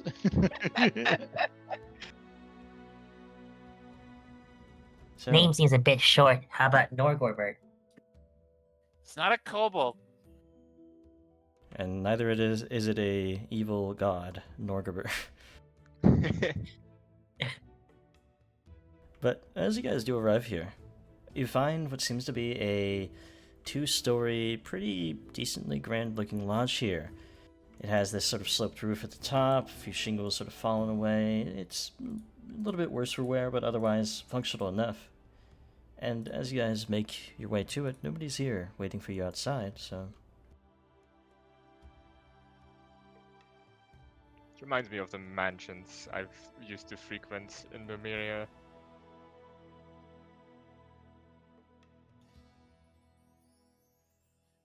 Kenneth will knock on the door. Indeed. You knock, and Norbert. you hear a voice, a decently jovial one. Ah, that must be our final guests. Let me go greet them. Final. As they open the door here, you see what seems to be a man who looks quite ready for a hunt. A bow Man across with a his chandelier back. for a face. Yes, it's overhead, but whatever. A man who seems to have had a pretty grisly injury in his past, sort of a part of his face, you know, that like fresh new skin after a lot of it's been torn away. I know it because I fell off my bike. Not Yeah. my face, but my knee. But yeah, he at some point got his face torn up and looks like it's like fresh new stuff. The eye is milky white, but the other side of it's fine. And he, well, he sort of extends his arms. Do please come in. I am Jamel Visser, leader of the Ember Travelers, by the way. All the other guests are here for this little venture of ours. I trust that the information got to you. Not about what this is about. Only your invitation reached us. Ah, well, we can explain everything while we get everyone ready for dinner. But before that, we have about a couple of hours. There are other representatives of other kingdoms here, or at least the ones that occupy the Stormlands proper. That does mean that two of the sisters from Varnhold are here. The Eldori sisters that were there for, well, the dueling school that they're eventually going to set up, though I hear they're having troubles with centaurs. They've come along to represent Varnhold, and there's also a Pitaxian representative by the name of Animate Bellavara. She doesn't strike me as much of a hunter, but certainly as a diplomat, so if you wish to speak to them while we are preparing for dinner, please be my guest. As well, you could speak to me about our travelers and what's going on here. All right. Well, you're here right now, so Very well, but you all need to meet around me.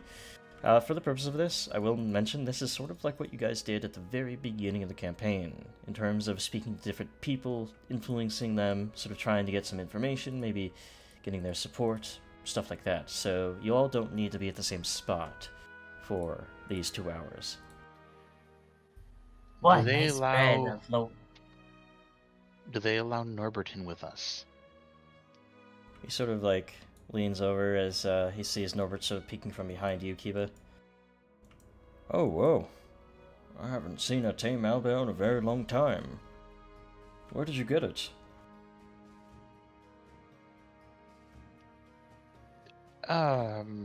Recently.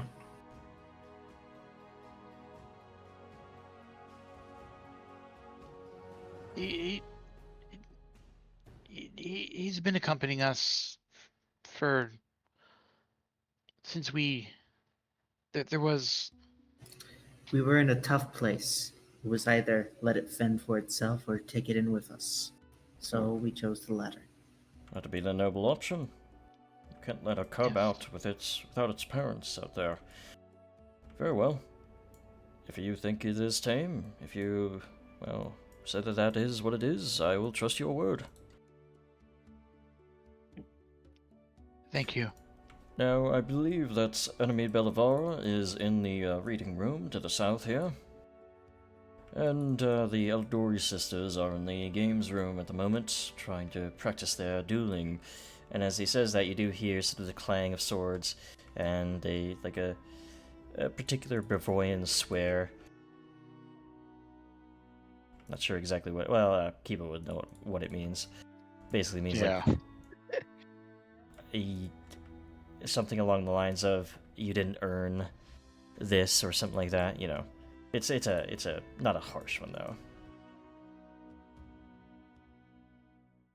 But yes, I will be in the dining hall with Chimul getting everything ready.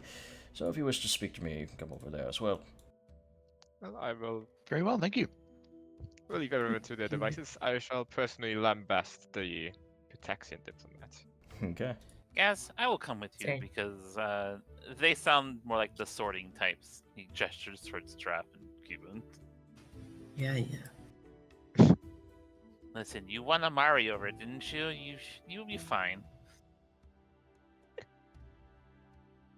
Just, wrestle with them or something, yes?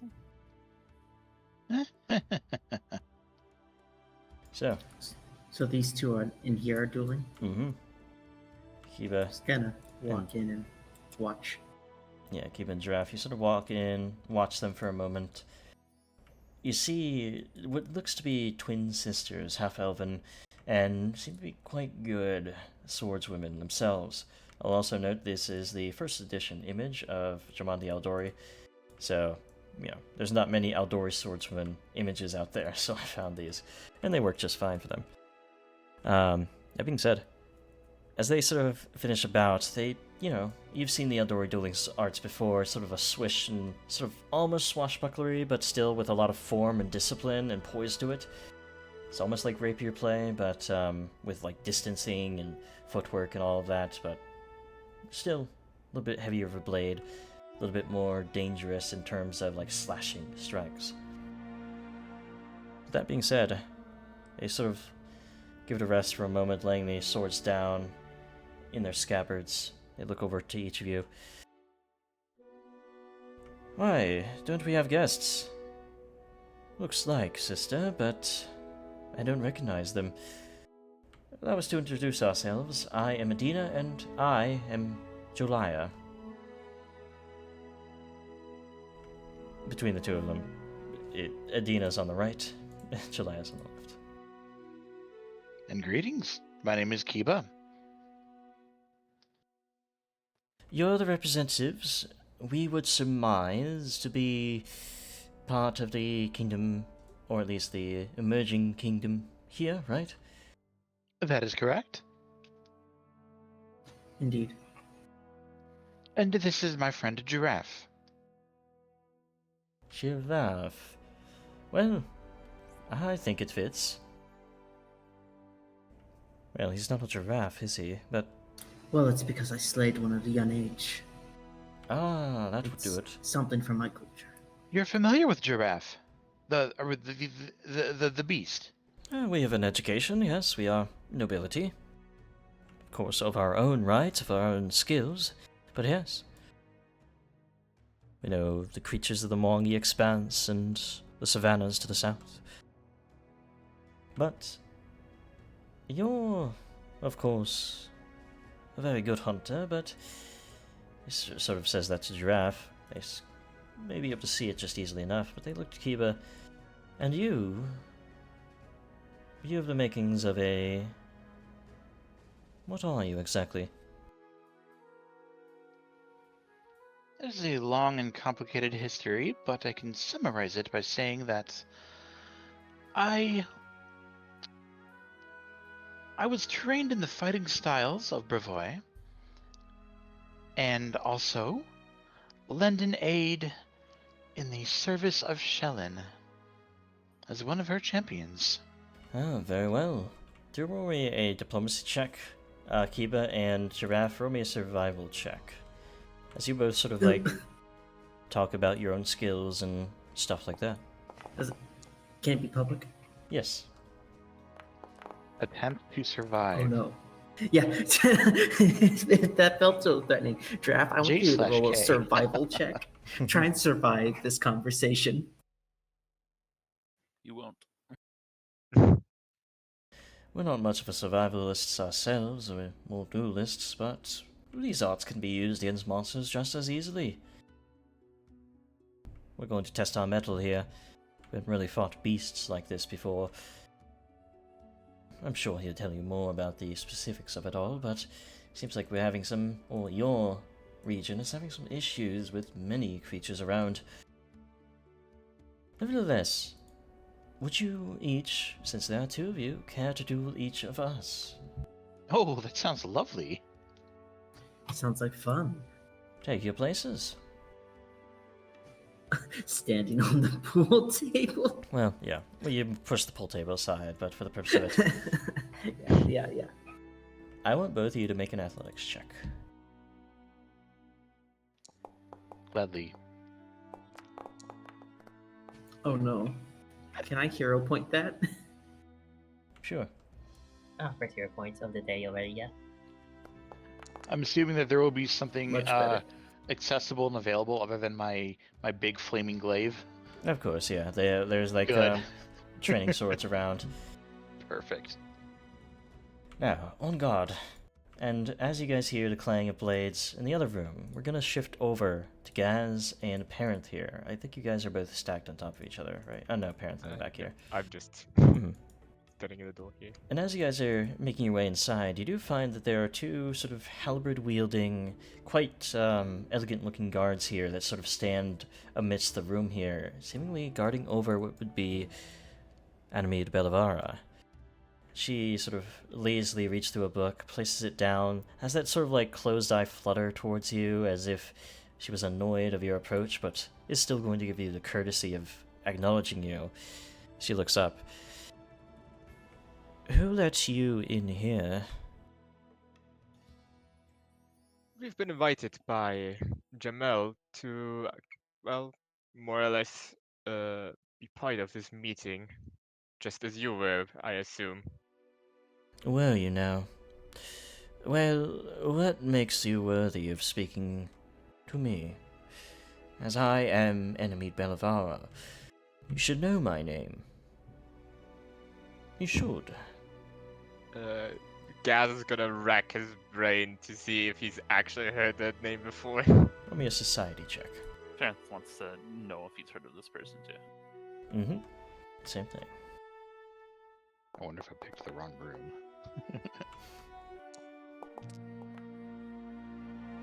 Parenth, you haven't, but Gaz, you have.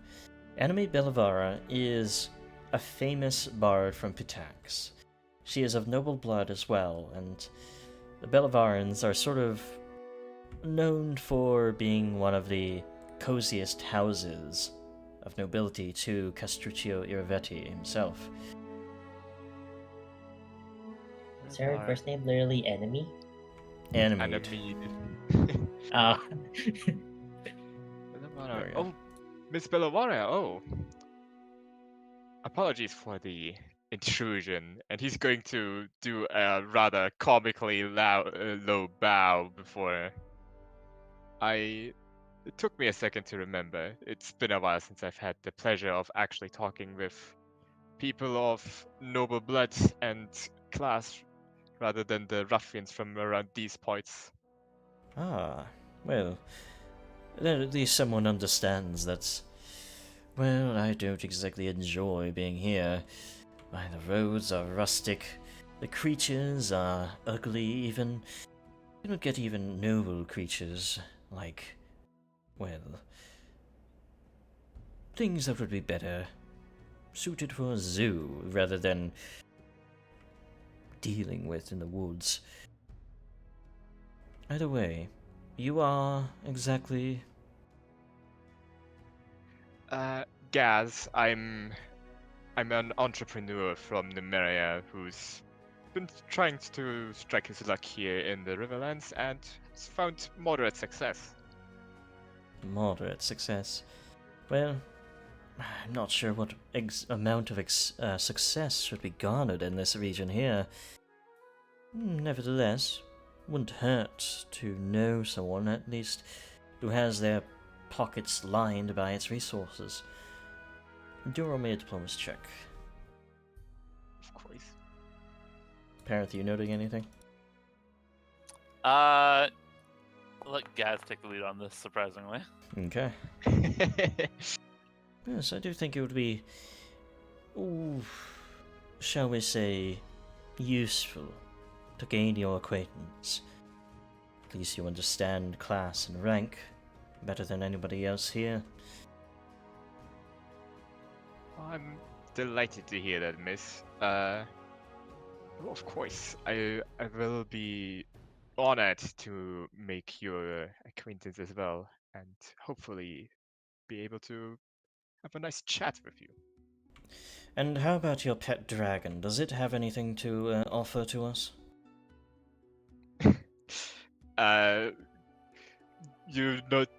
Gaz noticeably tries to suppress a chuckle at that.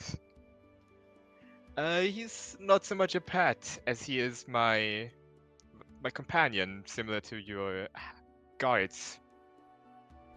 Well, then he'll take his place in the room, and we can let the noble blood talk.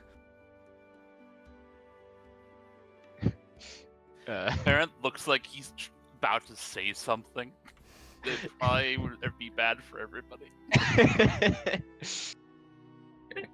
That being said, is there anything you want to pry out of her? Is there anything you're trying to do with this conversation here next?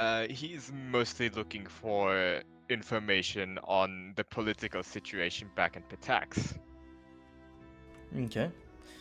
Roll me a society check as you're sort of exchanging this sort of duel of societal knowledge and sort of like culture, etiquette, all of that, to see if you can get anything out of her. I wish to hero point that immediately. Sure. Compare him to Aid, like he's acting the part of a good dragon companion. Sure. Obviously, only high-class people have connections with dragons, right? Go for it.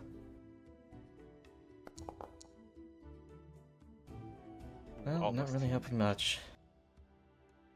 Well, I will tell you that Castruccio Irivetti has transformed the nation into a better place. You do know how, well, before Castruccio, before the noble house of Irivetti, with him of course at his head and, well, being the only member of it too, until he legitimizes his many bastard children that he produces in the state-sponsored fairs and amorous parties that he throws all the time.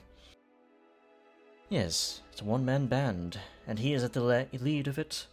The whole nation is in jubilation, almost constantly.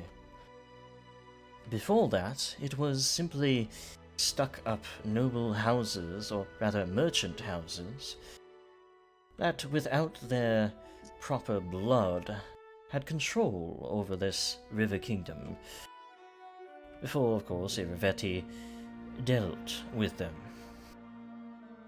Under circumstances that even I am not privy to, but I imagine he found some information that they didn't want out and had to give him the crown. That's my guess. Fascinating. Oh, it does seem to be a stressful affair to be invited to masquerades and balls and what have you over and over. Oh, well, there are ways to reduce the stress.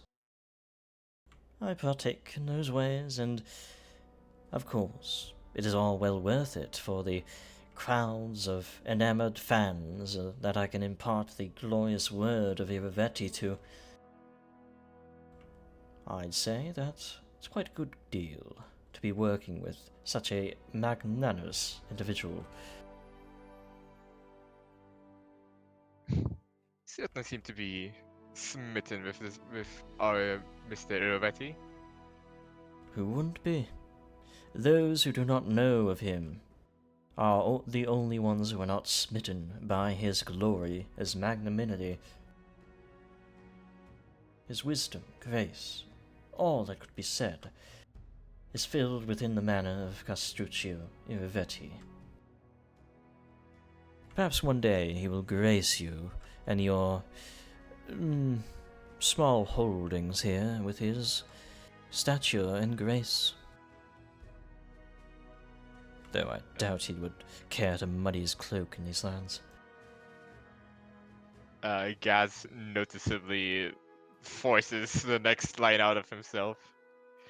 I certainly look forward to the day he graces us with his presence here. Very well indeed. Now I think the dinner's almost on, and, well, it's always best to have dinner without a conversation for a bit. I bid you adieu. And in the other room, each of you is finishing up your duels with each of them. You do decently well between each of you. Actually, but you do really well. And as you have mostly, between each bouts, defeated each of them, they seem to bow graciously and nod in acceptance of your skills. Each of you is quite skilled, I will say. Well, As to are be you. fair, I haven't had a duel like that in a long time. it's nice to have an honorable duel against another Blade Master as opposed to beasts of the land. Though fighting those beasts has honed my skills beyond what I thought possible. Well, if we see you out there during these hunts, we'll make sure to defer to your best judgment, as well. Wouldn't want to get in each other's ways and bother each other for the kills that we would gain in this little competition that he promises of us. Let's go see what he has to say about that. I believe dinner's about to begin. Yes, that sounds like a great plan. So, Thanks for taking care of that, guys. That woman is terrifying. Competition? Oh dear. Of course, I've had my fair negotiations with Pitaxians, and it never gets any less pleasant. Did you manage to find anything out about why there might be potentially, a merchant working operations upon our lands from them?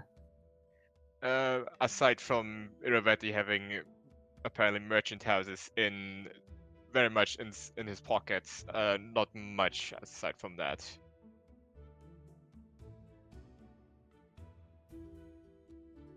Well, I'm quite glad that you and Kiba are around to do the talking.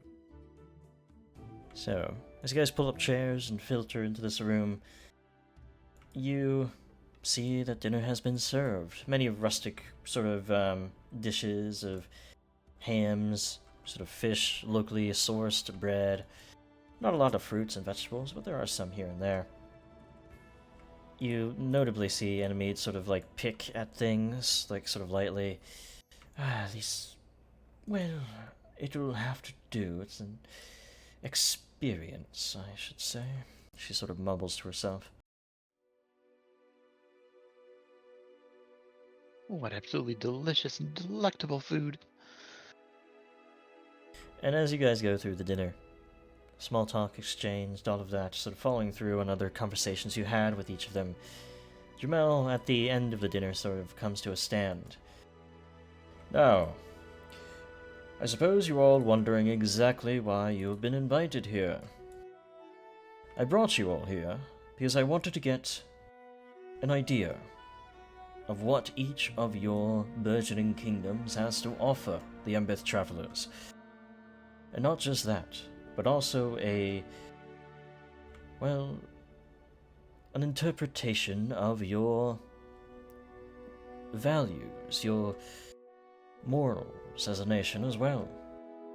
For not all hunts are just hunts. Not all fights are to be made just to fight. If you do your deeds in honor, and you do them for the right reason, to help the small folk, you are the ones that could work well with the Embeth travelers. So that is why, after we had discovered the issues of this region, we brought you all here. Of course, the representatives of this region itself, it points to you guys, and those that flank it. The issue at hand is the fact that we have found there to be a dense amount of animals, of beasts, of magical natures, in fact, not just animals, in the hunting grounds to the north of this lodge. And the strangest thing yet as well is their aggression. They do not only hunt to survive, but it seems as well to murder, as we have found one homesteader out here who had lost their family. They were floating down the river, stuck in some reeds when we found them. barely alive, ripped open by what we could only guess as some sort of wyvern's claws. They told us that it had come to their shack and viciously destroyed everyone and everything within, leaving his family dead, and that there were other creatures ranging that region, too close to home, literally. We wanted to gather you all here for a competition, to see if you do it honorably and righteously, to see how well you fare and how well you can defend kingdoms. Or at least your own, or someone else's, perhaps. So this is a competition of how many heads you can gain.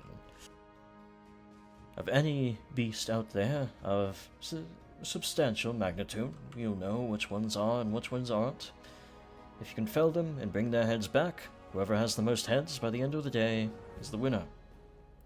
You will win whatever we have provided in this coffer here. He sort of opens it up. Is 80 gold pieces, as he explains, a returning weapon runestone, and a wand of heal.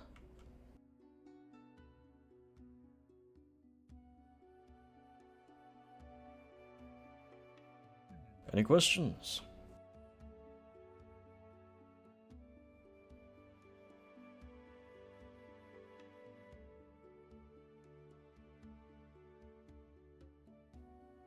I will take that as a no. Beth is just staring at the treasure. No, I'm thinking about this. About the wyvern in particular, actually. What should we be keeping in mind as far as potential precautions, would you say? Well, wyverns are known for their attacks from the sky, never really landing until they need to. I would prepare yourselves to fight something that will not come to the ground unless you force it to. There are also two other creatures of note in that region, a hydra and a kruth. Both of those creatures have their own domains and dens in the region, though we are not sure where all three of them have made those dens. You'll have to search for them. See what you can uncover out there.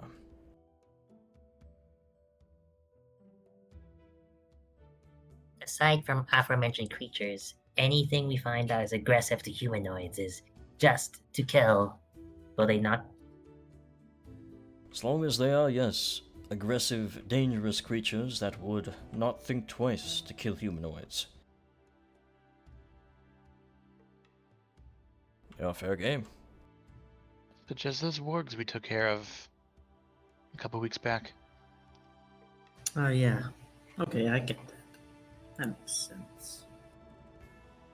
Now, we must make preparations for the morning. We'll take a barge out up the river a little bit to those hunting grounds, and from there, we'll head off in separate groups. Yours, of course, the local region. You'll be on your own group. The Eldori sisters will be their own. Animate Belivar and her guards will be their own, and you'll also be competing with a fair share of my own Embeth travelers. I will not be participating myself. I'll be watching over the region from the barge. So each of our groups is supposed to go after a specific monster, potentially? No. You are to find whatever creatures you can find out there. Take as many heads as you can.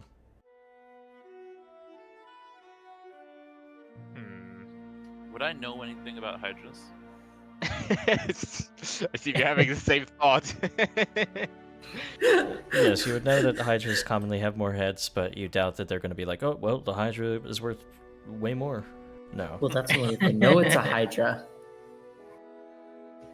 We found a lot of these aggressive drakes. Like, Just- you would not Just a believe swarm how of many. dragons.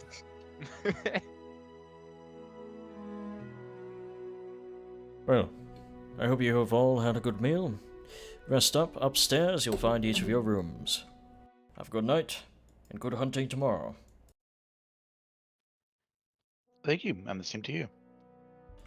And as everyone filters out of the room, what are you guys doing?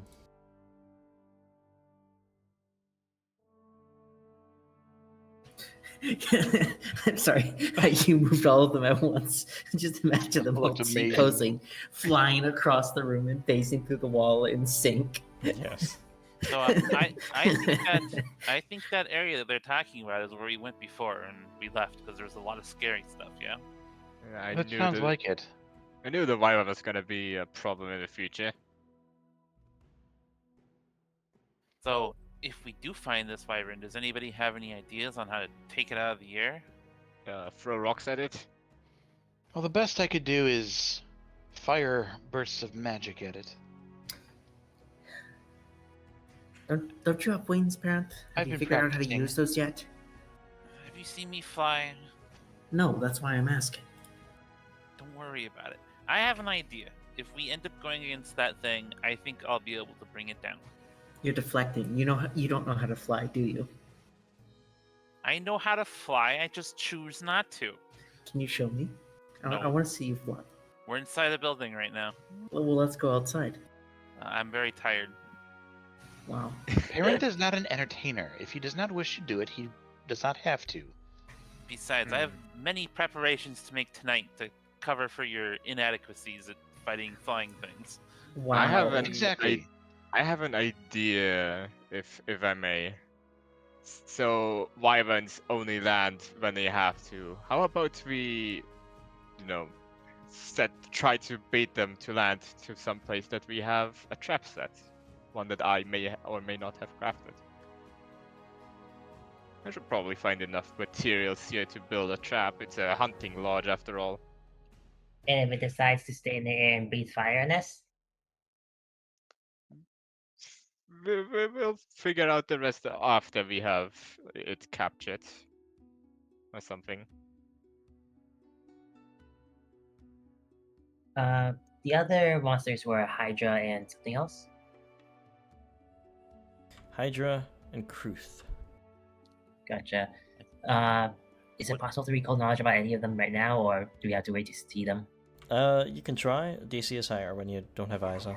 I can't wait for our Gotcha. attempt to farm a Hydra fails. It has like 30 heads, makes 30 attacks at a round, and kills us all. I want to. I don't think Parent has heard of that second creature you mentioned, so I think he would try to remember if he's read something about it. Sure, these are all nature checks. Or Arcana for the wyvern.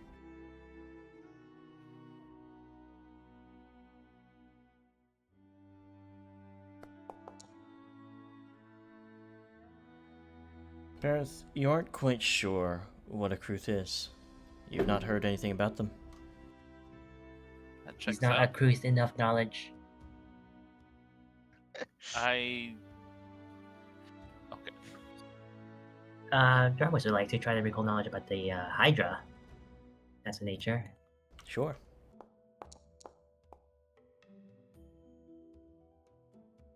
What thing do you want to know? Any special abilities? I can't imagine how 5 heads work in Pathfinder. Well, their special ability is that, well, they have those heads, right? But you need to chop them off. And chopping them off should be good enough to deal with it. So targeting them specifically, I mean. Oh, we'll see. Because otherwise it will regenerate. Good to know. I can help with that.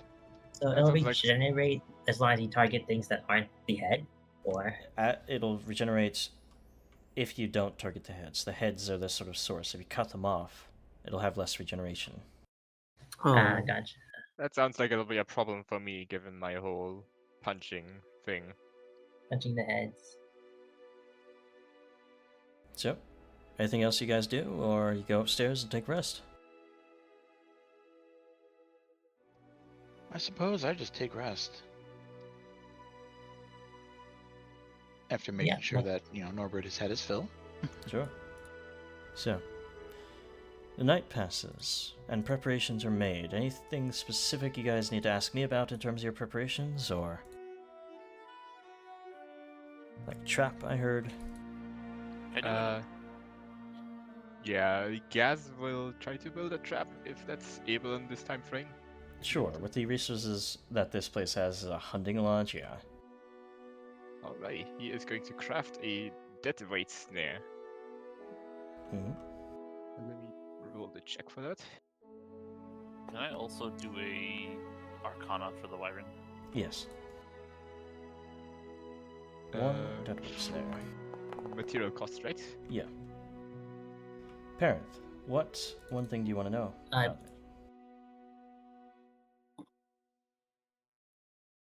Parenth? Sorry, I thought Dramos was going to say something. Sorry, no. Special abilities. So, wyverns, as you were told, they are creatures that don't land unless they absolutely have to. So, they have abilities that allow them to fly down and swipe into people and continue their momentum up back into the air, perhaps carrying somebody along with them. So, yeah, as soon as it gets close from a dive, it'll swipe, maybe grab, maybe use its tail, but it's not going to land.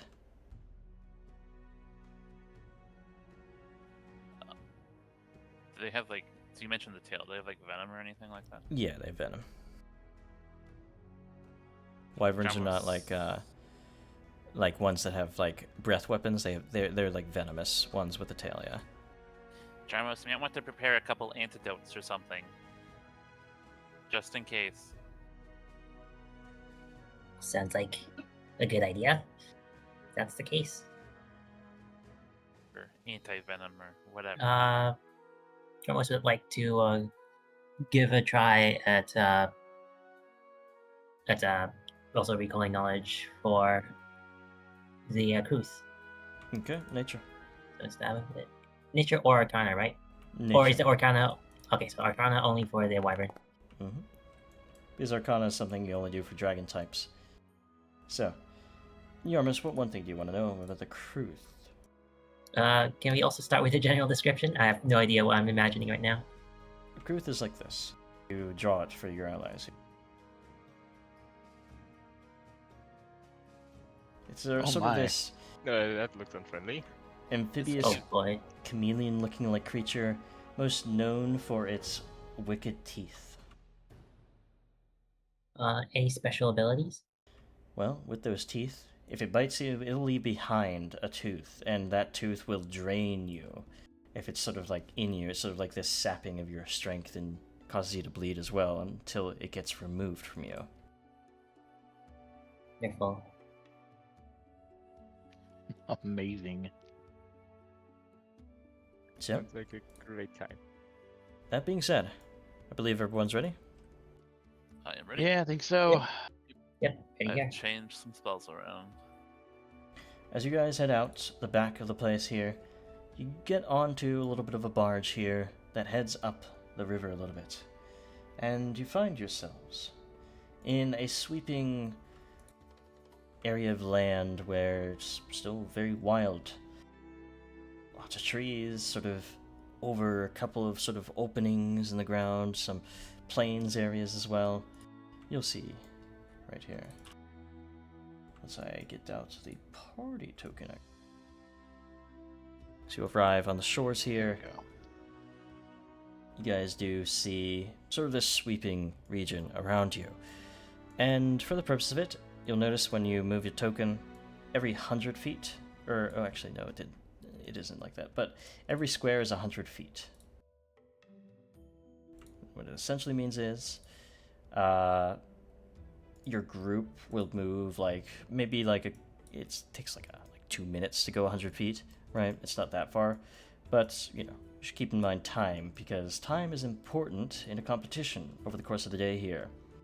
As you see, Jelaya and Adina Aldori immediately sort of hop off the boat onto the shore and seemingly go into this little opening here in a glade. You see Enemy sort of like fan herself with this sort of, well, fan, and she brings the guards over to a boat, like a little small rowboat. Oh, that bluff over there seems like a great spot to do some sunbathing. She seems to go in that direction. And finally, you see the Embeth travelers start heading along the shoreline, up sort of along that, to who knows where. May Gaz try to roll insight on if she's actually going to go like sunbathing? Sure. Whoa. Perception.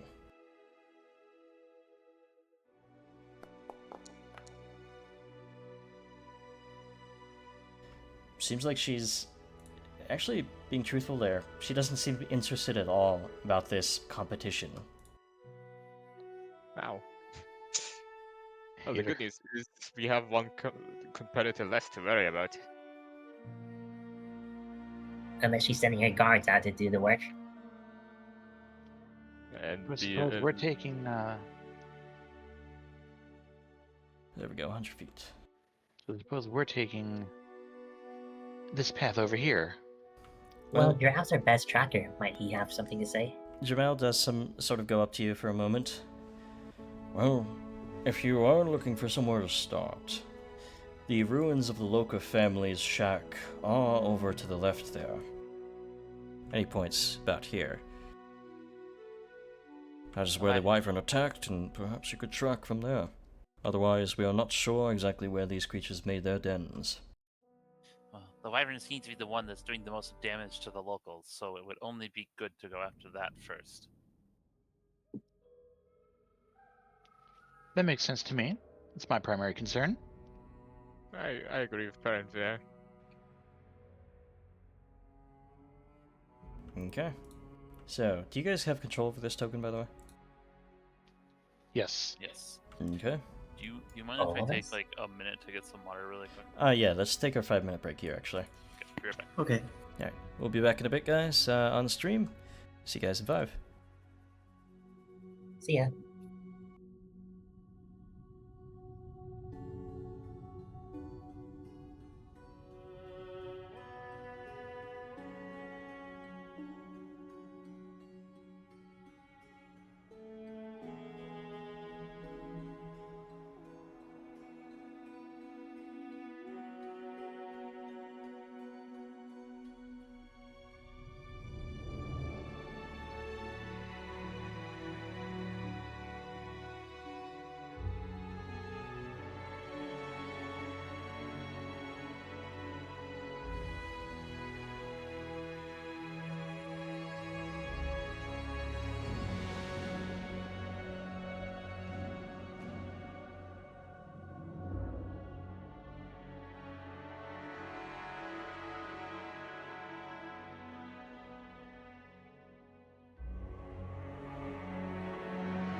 Hey guys, we are back. So, in this region here, you have been noted of at least the ruins of the Loka family shack there. Otherwise, you've seen the other groups head mostly eastwards, northwards as well. Where do you guys go first? Probably We were investigate the planning. shack for tracks. Unless Giraffe thinks he can sniff the wyvern out from nothing. I don't think I can smell something that far away. Alright. So, takes you guys about 8 minutes or so. Cross a couple hundred feet of ground, up this bit of a slope here, to what seems to be a wooden shack, lying smashed and bloodstained near the edge of the woods here. Move you guys over to a new scene. Oh, it's fresher than I imagined. From your, a cursory glance, not with the full information, you can guess about a week or so.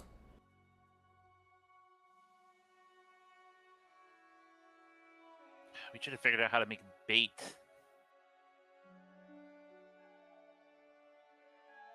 Well, this thing apparently goes after humanoids, so any of us would suffice from the start.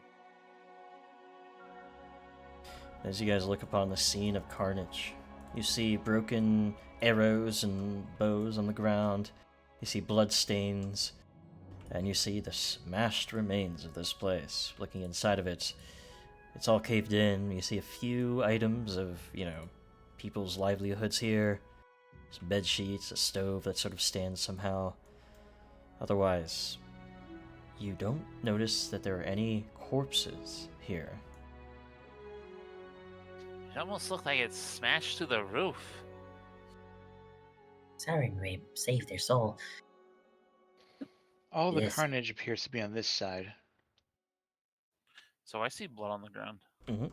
And you say there's no bodies inside? Yep, Is there a blood trail leaving the house? there is one. But as soon as it gets to the forest, it's gone. Or at least, it's hard for you to track. Giraffe might be able to find where it leads, or pick up the trail Survival? further. Sure. This thing probably has a nest or a roost someplace, right? Somewhere. Giraffe, you are having trouble picking up the trail. It's almost as if as soon as the trail gets to the forest, it disappears. Parent has indirect scent. Would he be able to do anything with this? It'd still be a survival to track, though you would be a little bit lower the DC, perhaps for the scent. I am not going to try though. Okay.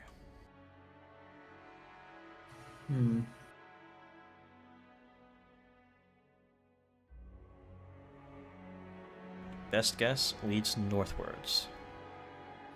We should probably just go in that general direction and see if we can find something. That would be Close. the path we originally wanted to go before checking out this shack. We're going to be going through the woods instead of that path back there. Of course. Alright. These guys begin to trek through the woods to the north. Move you back out here.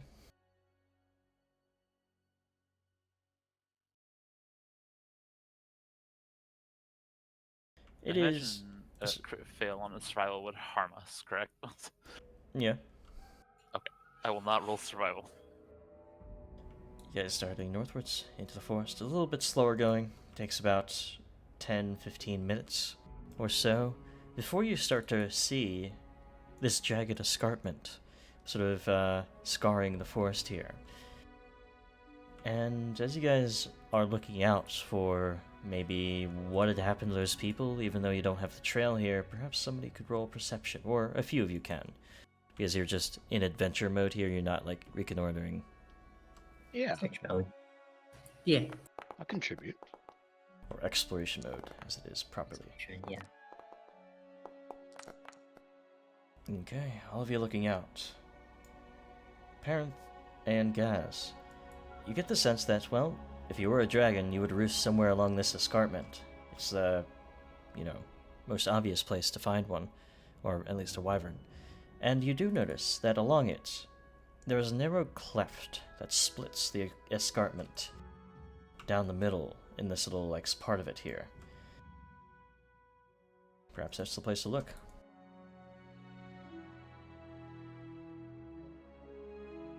I get the feeling that I have an idea where our dragon friend could be. It should be just a bit Interesting. north from here. Let's check it out, shall we? Our other dragon friend, you mean? The dragon friend that we're trying to kill. The wyvern. Just say the wyvern. Don't call it a dragon. It's not a dragon. It's a wyvern. Aren't wyverns basically just dragons with 2 less limbs? It's just like how kobolds are basically dragons. You all hurt me. As you guys get here, though, the mood becomes a little bit more dour. You see up a tiny little bit of a bank here that leads into this escarpment, sort of this cleft here. You first get the iron scent of blood, and you start to see bodies strewn about in this partial overhang. Or rather, this partial, it's almost a cave, but there's a little bit of an overhang, but it's not really a cave. That sort of situation. I'll show you guys as you arrive here. If I can find my map, there it is. We don't have to climb up to this, do we? No, it's just a small sort of little bank. You'll see.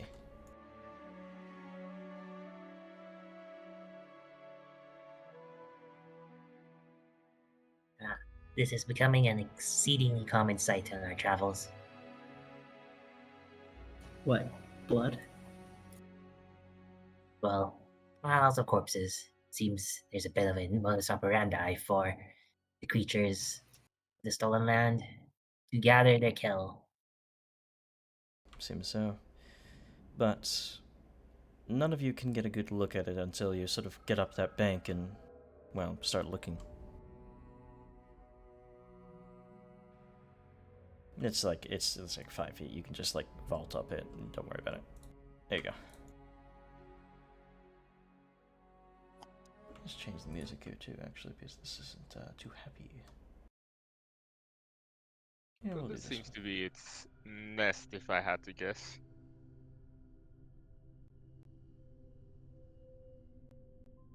It doesn't seem to be home? Question mark. You don't see Oh any boy, signs of it. how many explosives do we have? Just one, and another trap I've made just for this occasion.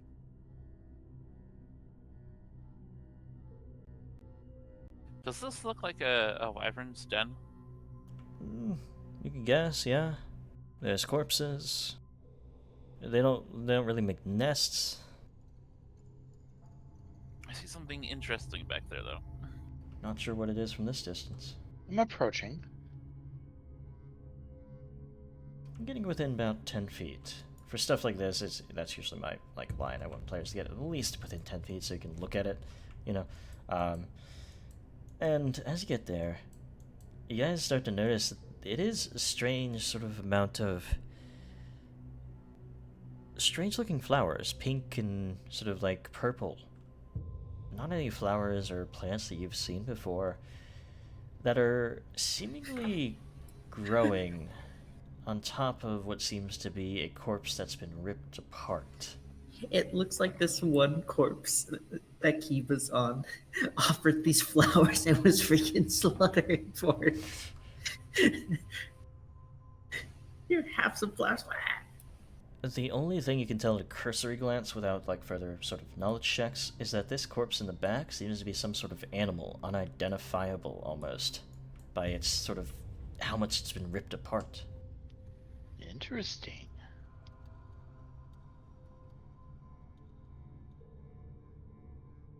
If I had to guess, whatever has been turned into mulch back there might be one of the creatures that we are supposed to hunt. Well, Parenth is definitely gonna try to take a look. Yeah. Nature. Actually, what are you trying to look at about this? What are you trying to figure out? I'm trying to figure out what the creature is. Nature.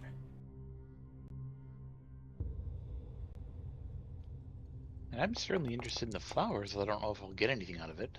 It'd also be a nature. I'll try. I'll contribute. Just don't count on me. And yeah, parents, looking at those flowers, or looking at the body of the creature, you can identify it as once have been a bear. A big, burly bear somehow just ripped asunder. You're not sure what the circumstances of that may be. Just identify it as a bear. In fact, I can actually say, it looks like it was almost exploded from within, judging by how its gore has been thrown about. Can Gas try to roll a medicine check to figure out what might have caused that? Sure.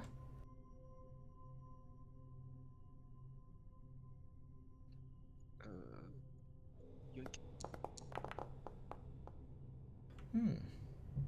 You can at least tell, guys, because you've heard stories of this in Numeria, nobody ate a bomb. The bear didn't eat a bomb, and it's not like SpongeBob with the pie. These were made at a bomb factory.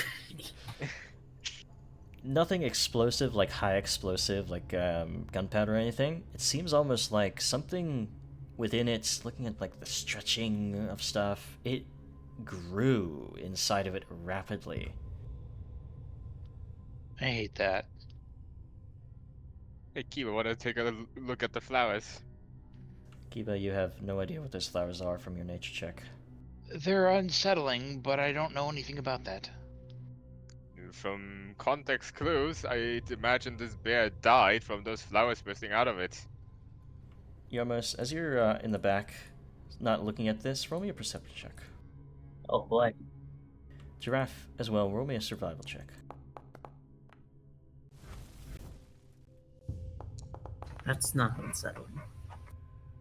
Giraffe, you don't notice it, but Yarmos, you know better than to keep your guard down while in the den of some dangerous creature. You can hear the flapping of wings sort of brushing in the air far off before anybody else is able to, and you look up and you start seeing birds flying up over the canopy from the northeast. Something is perching. It seems the wyvern quarry is on its way. But I should... Any last preparations? Yes. Anybody got explosives to set up?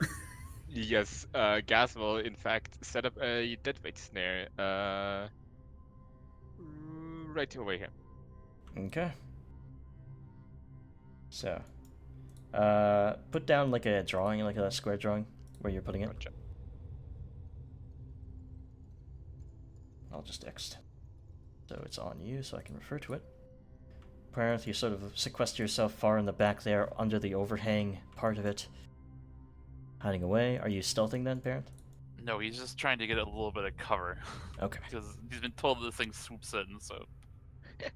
Snare's there. That's 2 of you. 3 others, what are you doing? Maybe I could hide in the. How high is this? This is 40 feet up. This That's a escarpment. little high. Yeah. Goes above the trees. That might take some time to climb. I could totally climb it, but it would probably take time. I'm gonna stay near Parent Okay. because he's just a little guy. He Yeah, needs the help. it's the best I can think of, unless I ran into the bushes off the 5-foot edge. Mm-hmm. In So- the trees. Yarmos, Your just trap leaves you. needs needs bait, doesn't it? Yes, Yeah. Gaz. Yeah, I certainly had an idea of how things might be going down in a few seconds. Well, if you have any plans that require live bait, let me know right now. I was imagining that this wyvern might be going for you, yes. Hence, me setting it up next to you. You hear Well, the that flapping of wings figures. get closer. Yarmos gets a little behind. Hopefully, the wyvern comes from the most obvious direction. Mm-hmm. So, as Makes you sense. see some of the like leaves being rustled just by the weight of the wings throwing the air about, you do see pushing through the canopy over top about 60 feet up, and now hovering, looking down in its den, a massive green wyvern. And not unlike that one that you had seen before. Spines along its back, and as it looks down, seeing you two, meat! My meat! Very primalistic. Strange to you, Parent. You know wyverns are intelligent, but not are not as intelligent, but not that stupid. Seems almost too primalistic to you, Parent, immediately from your dragon lore. I need you guys' initiatives, however, sir. Is it propositioning us? No. Yes, I got No. the same joke from my other group. Yes, I know. He shouts meat, yes. It's not a true Wow. dragon, and I'm not playing a bard, so I won't make any charisma checks tonight. Sure. So, as it begins to swoop down upon the group here. Might be in for it here. Let's start with the wyvern itself. Oops, begin encounter. There we go, that button. As it begins to swoop downwards, it will go for its closest target, will be Gaz, and as part of what you guys know as this powerful dive, now seeing it in action, I'll put it in chat. There we go. It dives down, flying up to its speed. Its speed is massive, goes to about here and hovers about 5 feet above, and as it does that, it will straw a strike with a claw against Gaz. Gaz, you are struck. Oh, this shouldn't be public, or this shouldn't be blind, it should be public. And unfortunately as well, critically struck. Oh no. Okay. Oh boy. So I believe that counts as 15 feet. Yeah, you're just in the reach. Yeah. Applied. And enfeebled. Okay. The damage from this claw strike as it rakes down on Gaz will be 28. Reduced, of course, down to 20. And then, as part of this, it will automatically grab with the I'll miss you. effect here. Wait, No. it's free action when the Weaver. Oh, yes. As it grabs you, it will then continue with this punishing momentum back up into the air, half its speed. As it swoops down and then back up, goes about, because it upwards is a little bit harder, goes about 30 feet in the air, with Gaz taken up in its claws, and then drops you down beneath it. You take 15 points of damage, Gaz, as you fall 30 feet, and you are knocked prone. I'll put that prone on you. That is its turn as it hovers 30 feet, looking down, seeing the rest of you. More blood. Giraffe. That's not very nice of it. Oh, come on, it's 30 feet up. That's out of my range. Guys gotta figure out a way. Can I delay my turn till after parent? Sure. Okay, I'll do that. Delay as we go to Gaz. Thrown to the ground here. I have a terrible idea.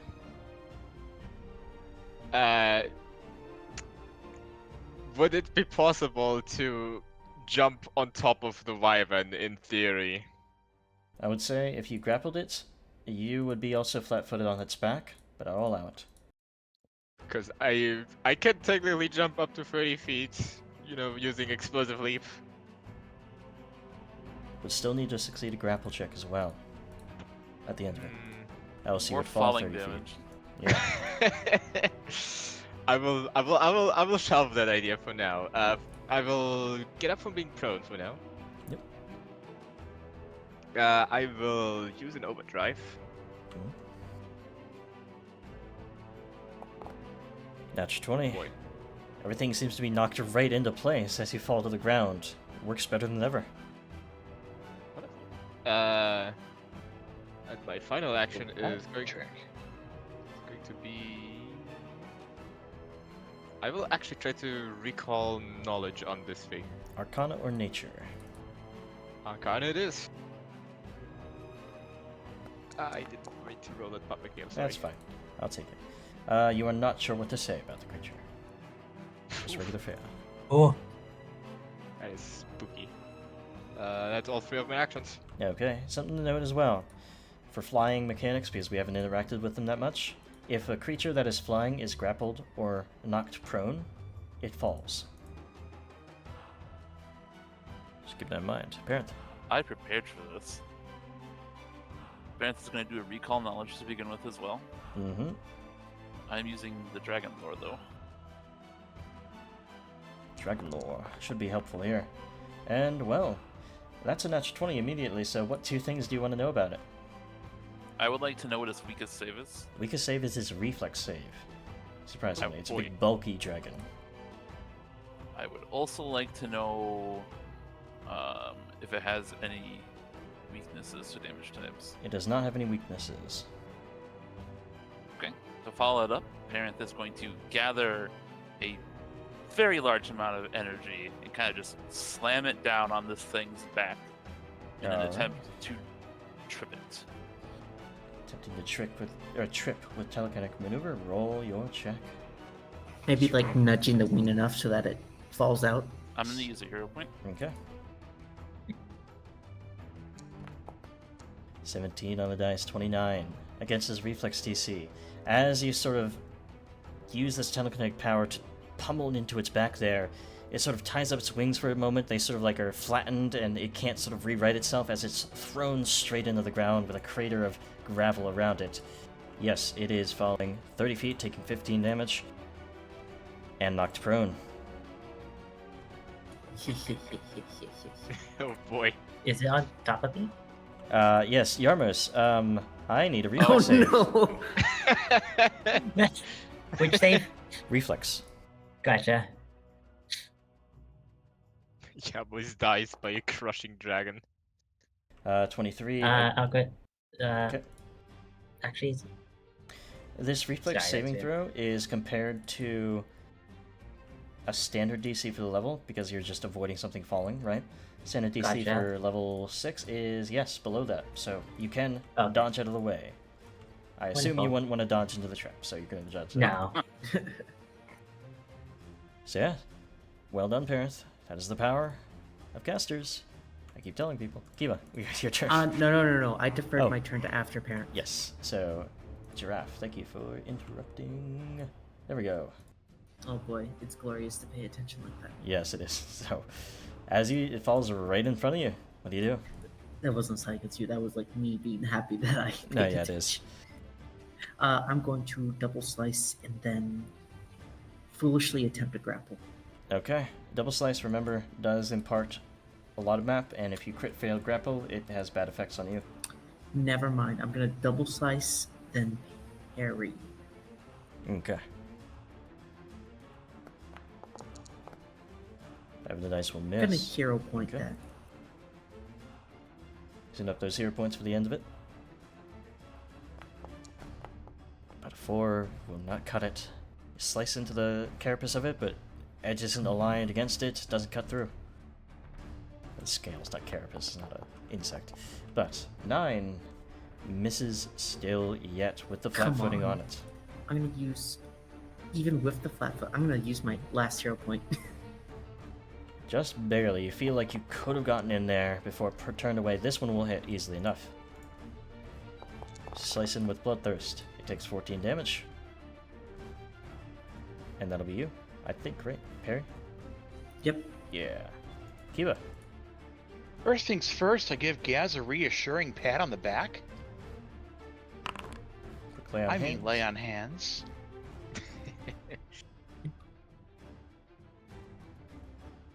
little bit of extra AC there too. And then I reposition and do a strike from reach. Okay. As you do, even I from the try at ground, least. it will strike out with its stinger as an attack opportunity. Bring it. No, don't bring it. It does not crit, but it hits. As the stinger lashes into you, take 13 points of damage, and I need a fortitude save against the wyvern's venom. Oh, I have that. Stings into you. Jinx it. Reroll. Okay. 2 on the dice. Whatever. Not Oh my a god. fix there. Unfortunately, this is a crit fail against the Oh, fortitude. You announced it. Why? You announced it, and I said, I'm taking it, whatever. Okay. Well, you already did a hero point. There's nothing else you could do, I don't Oh, think. you're right. Yeah, you can't even do 2 Yeah. anyway. Because it's fortune effect. So, this is just straight up damage poison. You take a lot of poison Nice. damage here. I got this, 19. guys. Go. The wyvern's Gonna venom have to milk this thing later. pumps through I you. don't Wow. use claw. Okay. So, roll your strike, Kiva. All right. So, yeah, here goes my strike. It's yeah. Slice towards it. 7 isn't going to do. Roll that. Okay. Trying once more. Natural 20. Okay. Oh. That'll take. Lashes into you. You quickly bring up the glaive to strike along that tail and carve into it, lending Oof. this fire to scorch up its back. 42 or 32 points of damage because positive is not affected.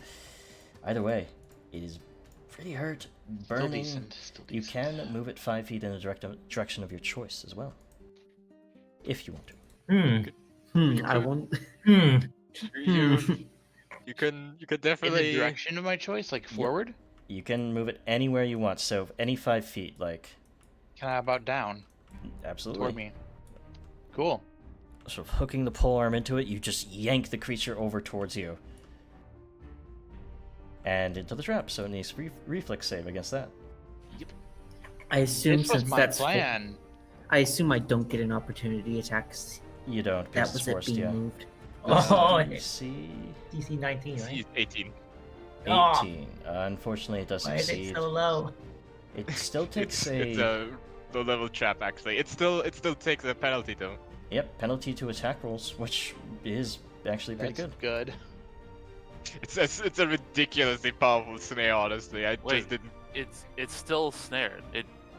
It's caught still. Yeah, Yeah. it's caught on the success a little bit, yeah.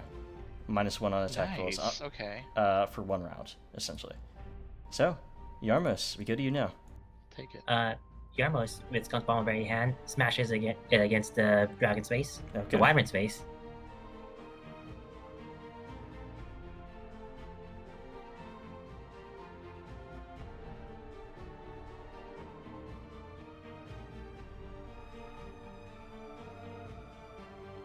God, Jesus Christ, I have so many bombs.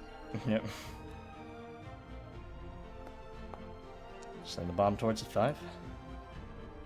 I'm gonna reroll that. Okay. Trying again. Unfortunately, gives you a natural 1. Still going to take the 18, as 18 would be a regular failure, so it takes the splash. And my game did that thing where it causes me to reload. So 1 second. The flicker. Yeah, the flicker thing, yeah. I don't know why it does that. I think it's a RAM issue, because it always happens late into the game. Or something, some like memory issue, yeah. So, I'm getting back in here. There we go. And come on, there we go. 2 damage to it. And will maybe get sickened. Let's see. Make sure to throw that out for me. There, it's already there. It's not there for me because of I loaded Is it in. not? Oh. Yeah, so Okay. do it again. Yeah, there we go. Fortitude save. Gets an advanced degree of success. Unfortunately, that is a flat success critical anyway, so success. it's critical. Yeah. Yeah. Anything else? Yarmos hurries down by Kiva, and with the other hand, prop to the antitoxin. He administers it to Kiva. Sorry, not antidote. An antitoxin, an antidote.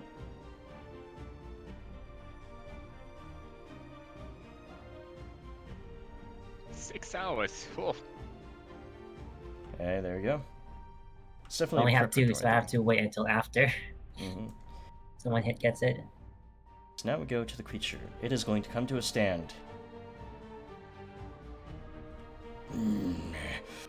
Ew. It's going to bite with its fangs against Kiva. Will hit. And as it bites into you, Kiva, you will be taking 23 points of damage. To be Okay, Kiva shock. 1 actually at the end of its turn. And then it's going to fly straight up into the air, 30 feet up. Away! Thinks it's safe up in the air again. Gaz. I might want to delay until after parent. Just a suggestion. Yeah, he is going to delay until after parent, but in front of giraffe. Okay, Parent. I have prepared a lot of this spell. I like that. Roll the attack. 11 on the dice. 23. I'm gonna try to re-roll that. Might need a little bit better, yeah. A little bit better. 18. Okay, There so we go. again, you well up this energy and you send this force down on its back, and once again, it's thrown to the ground for 15 and prone. How many times do we have to teach you this lesson, old man? Told you about the stairs, man. Hey, it's worked its entire life. All of a sudden, it doesn't work. It's not going to adapt that quickly. It's down on the ground again. I actually have an action left. I didn't think about this. I'm gonna use Hand of the Apprentice. Alright. Is that telekinetic? It is an attack roll, the attack traded telekinetic, so this would be at map 5. You are correct. Still, it's one action. Go for it. Slinging the staff off, doesn't hit. Nope. Oh well. That's all for me. Warps back to your hand, Gaz. We good to you? He is going to use his mechanical arms to immediately grapple this creature. Mm-hmm. Let's see if we can get a hold of it. It's a lot stronger than it is fast. May have a tough time, but He is also. I'm gonna use the grapple feature, grapple qubit rather on the weapon. yeah, so at +1 because of your Yeah. item bonus. Those 6. I want to hero point that. Sure. Hear me. Go gadget extend the arm. Just try to reach towards it. It bats away your hand. Not a critical failure, but not a regular success either. It's a failure. Unfortunate. In that case, it's unfortunate. He is going to try to demoralize it. May as well. Trying to shout this creature down. But that's not going to demoralize it either.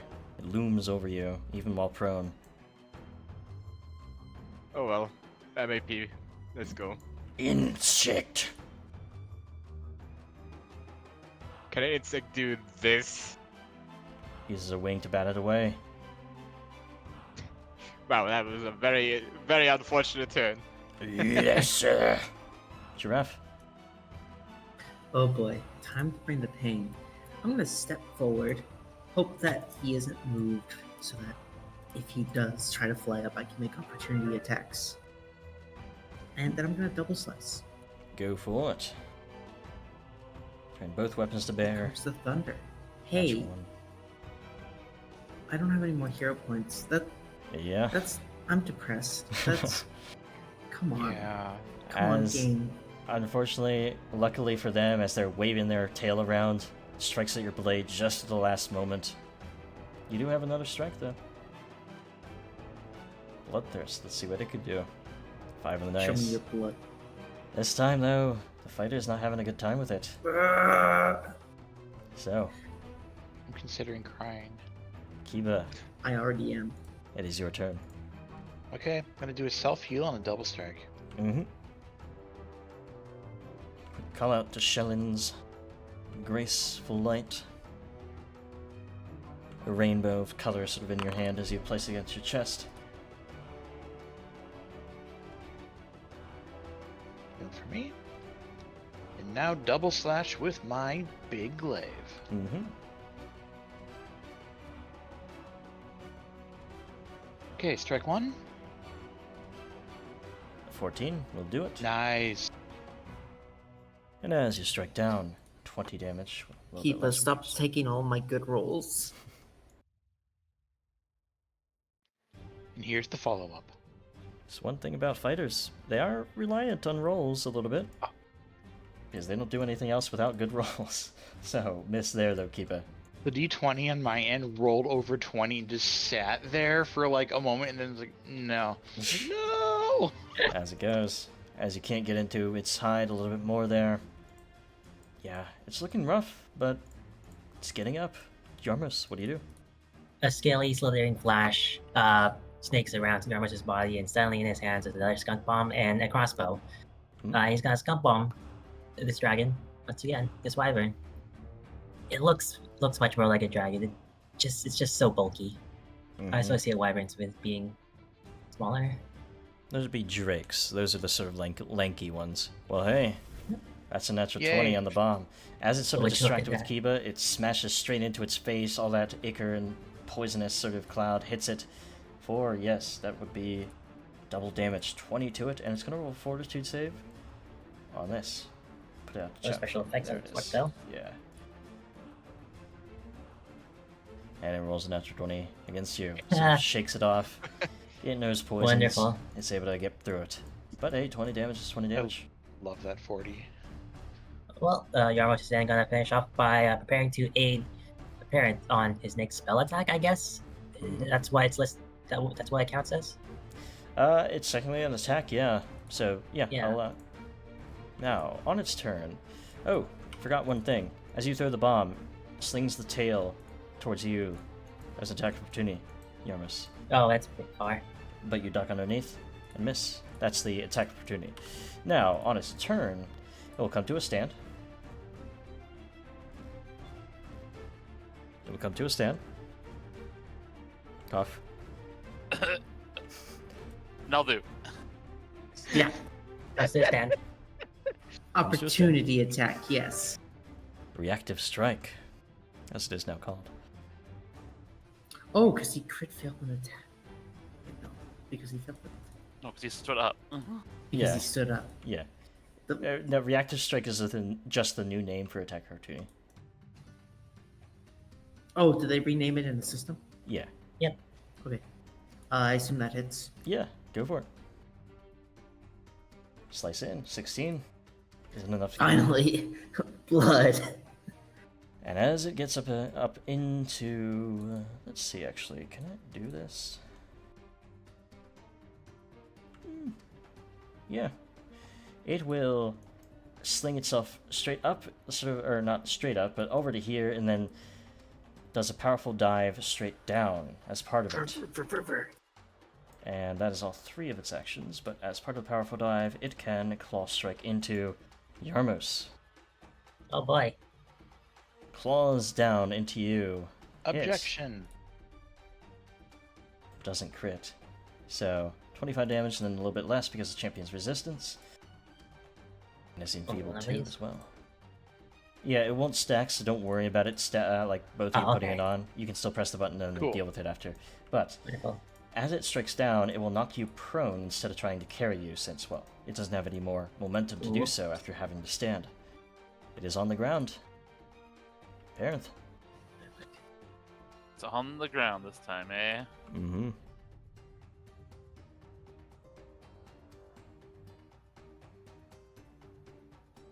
For good measure, I'm gonna try to knock it prone again. Okay.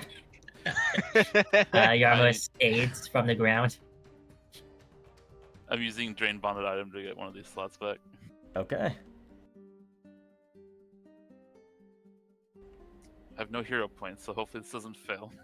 That's a Nice. success. Its Oh, DC is okay. 15 with the reflex save, so you're targeting the right one as you slam it right back into the ground. It doesn't take any damage this time, but it is knocked prone for your allies. It's like it's doing push-ups. Forcibly.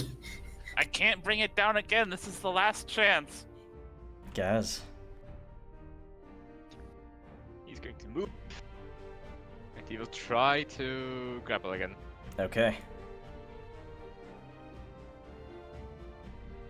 Reaching out an arm, trying to hold on to it. 18. You made an attack roll. So you Because still of have to the make an bonus athletics. for the- So you still have to make an athletics check, even though it has the grapple Really? trait.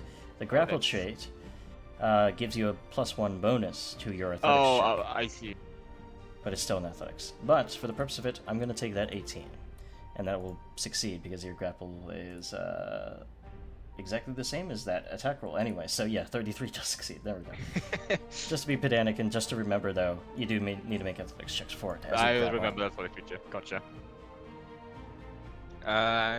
Second action, he is going to use his free arm to, well, whack it.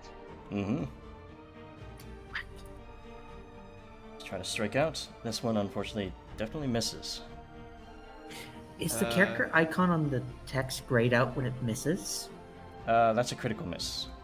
Oh. That's what that means, yeah. Last action, razor shield. Alright, shield goes up, one arm holding on to the creature. Giraffe. I want to end this thing. Gonna stride up. Oh yeah. and Actually, never Can- mind. Double slice. As you stride up, slings its stinger towards you.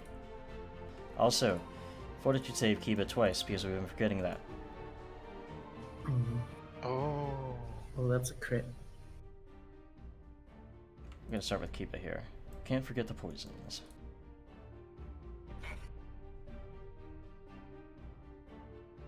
The antitoxin should help with it. It does. Brings that one level, stage 1 on that turn. So you'd only take 13. If you succeed this one, you'll be fine. So roll another one. As we catch up on these poisons. I was about to point that out, and I realized. Yes. Success. Because of the antidote. Thanks to Yarmos, you are no longer poisoned, not taking any more damage there. Now, Giraffe, though, you are being stung straight in the Awesome. chest by this stinger, like, what's his Ooh, name yay. in Futurama, by the bee. Burp, burp, burp. 18 damage. Actually, really bad roll for its critical, but it's just not a good critical weapon either way. I do need a fortitude save. Oh boy, let's see what I get. Stinger's 27. venom courses through you. That's still a Nice. failure, at least without an antidote. Darn.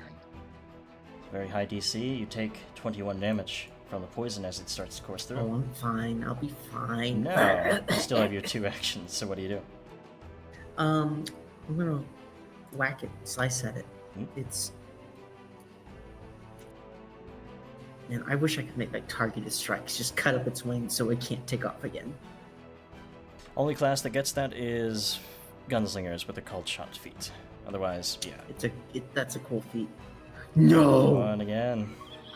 Come on! Why? Come on, man! Come on! I think that's the third nat 1 you rolled on this particular weapon as well. I like how the image for the wyvern venom is just the same as the token. Yeah, that's just it generating the image.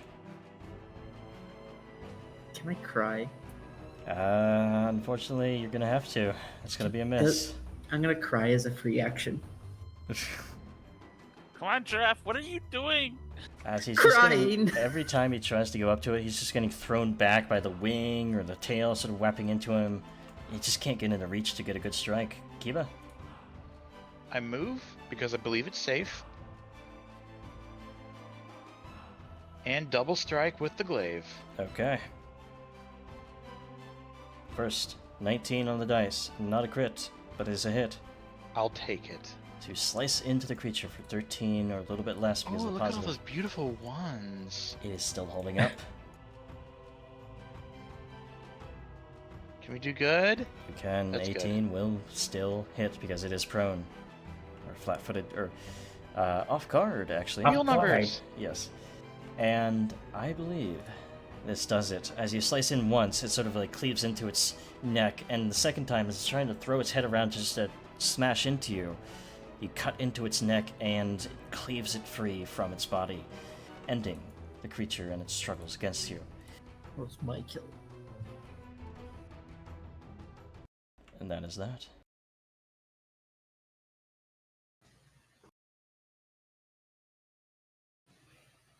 Gravity truly is a cruel mistress. That was a frustrating battle. That was awesome. It's a good thing we came prepared. As prepared as could be. There was something weird about this.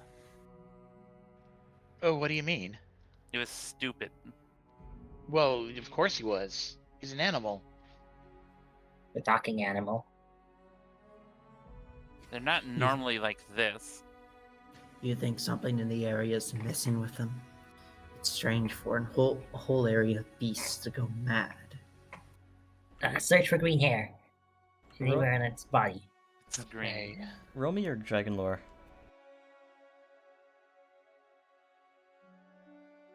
Baron Thor. Who has dragon lore? I think only I have dragon lore. I think, right? Do you have Yarp? Nope. Oh, okay, okay. We don't. I mean, it's not like old Sharptooth with a dragon. Why would I need that? Right. That'd be demon lore. Parent, you are able to determine, yeah, this is a strange looking wyvern too. Usually they have those spines as like that little crown on their head, right? But they don't. Those spines usually don't go down their back like this one has them. And neither do they have this unusual coloration. This greenish yellow is uncommon, to say the least. You've never even heard of one that is this coloration. They're usually like browns and reds and, you know, the usual draconic colors that are usually more muted on wyverns, but this one is stark green and yellow.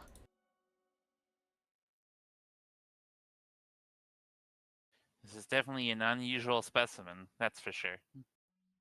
Colors are a bit fruity. It's definitely not the normal color scheme. What are they usually? What Corvus just said. Indeed. More muted colors. Browns. Yarmos would like to see if it can extract anything from the stinger. Roll me your crafting.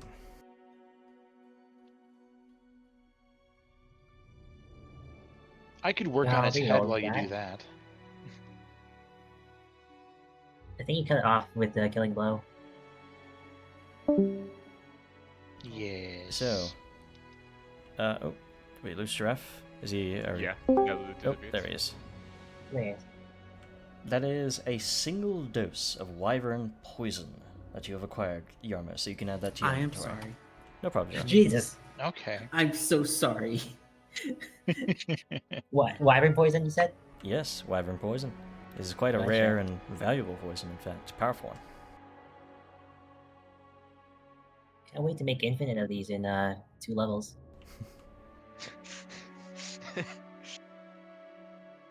So, anything else you guys are looking I'm at here? sorry. It does that automatically when I join a VC. Oh. Wow. And I auto joined when Discord reloaded. Can parents gather some skills from this thing? Scales? Sure, yeah. Sorry. Crafting. I guess it's no dragon doctor, but does it look like this wyvern has some sort of affliction or anything? Medicine. Parents, you're able to get a few scales, like 3 or 4, before it's time to go. You take about 10 minutes doing this. All of Yeah, you. that's fine. It's not for like making something. It's just to have them. Sure. Further research. What about potential signs of like fey interference or whatever? Kiba, for that, you can roll me nature. But yes, as you're looking at it medically, no, I mean, actually, you're not sure. It doesn't Certainly- show the usual signs, but you can't really tell either way. There's nothing on the outside, at least, that's unusual aside from its appearance. Kiba, you're putting things together a little bit, I can tell you, even with your untrained nature. Real decently high. Looking at those flowers over there, looking at this thing, maybe there's some sort of fey influence going on here. Yeah, so that's what I think. I think we might be on the right track with our suspicions about maybe the green-haired woman, maybe the Fae in general. Maybe we You can think say it's about this. to explode into flowers? I would say, based on its biology and how it was acting, maybe it's like, what's the word I'm looking for?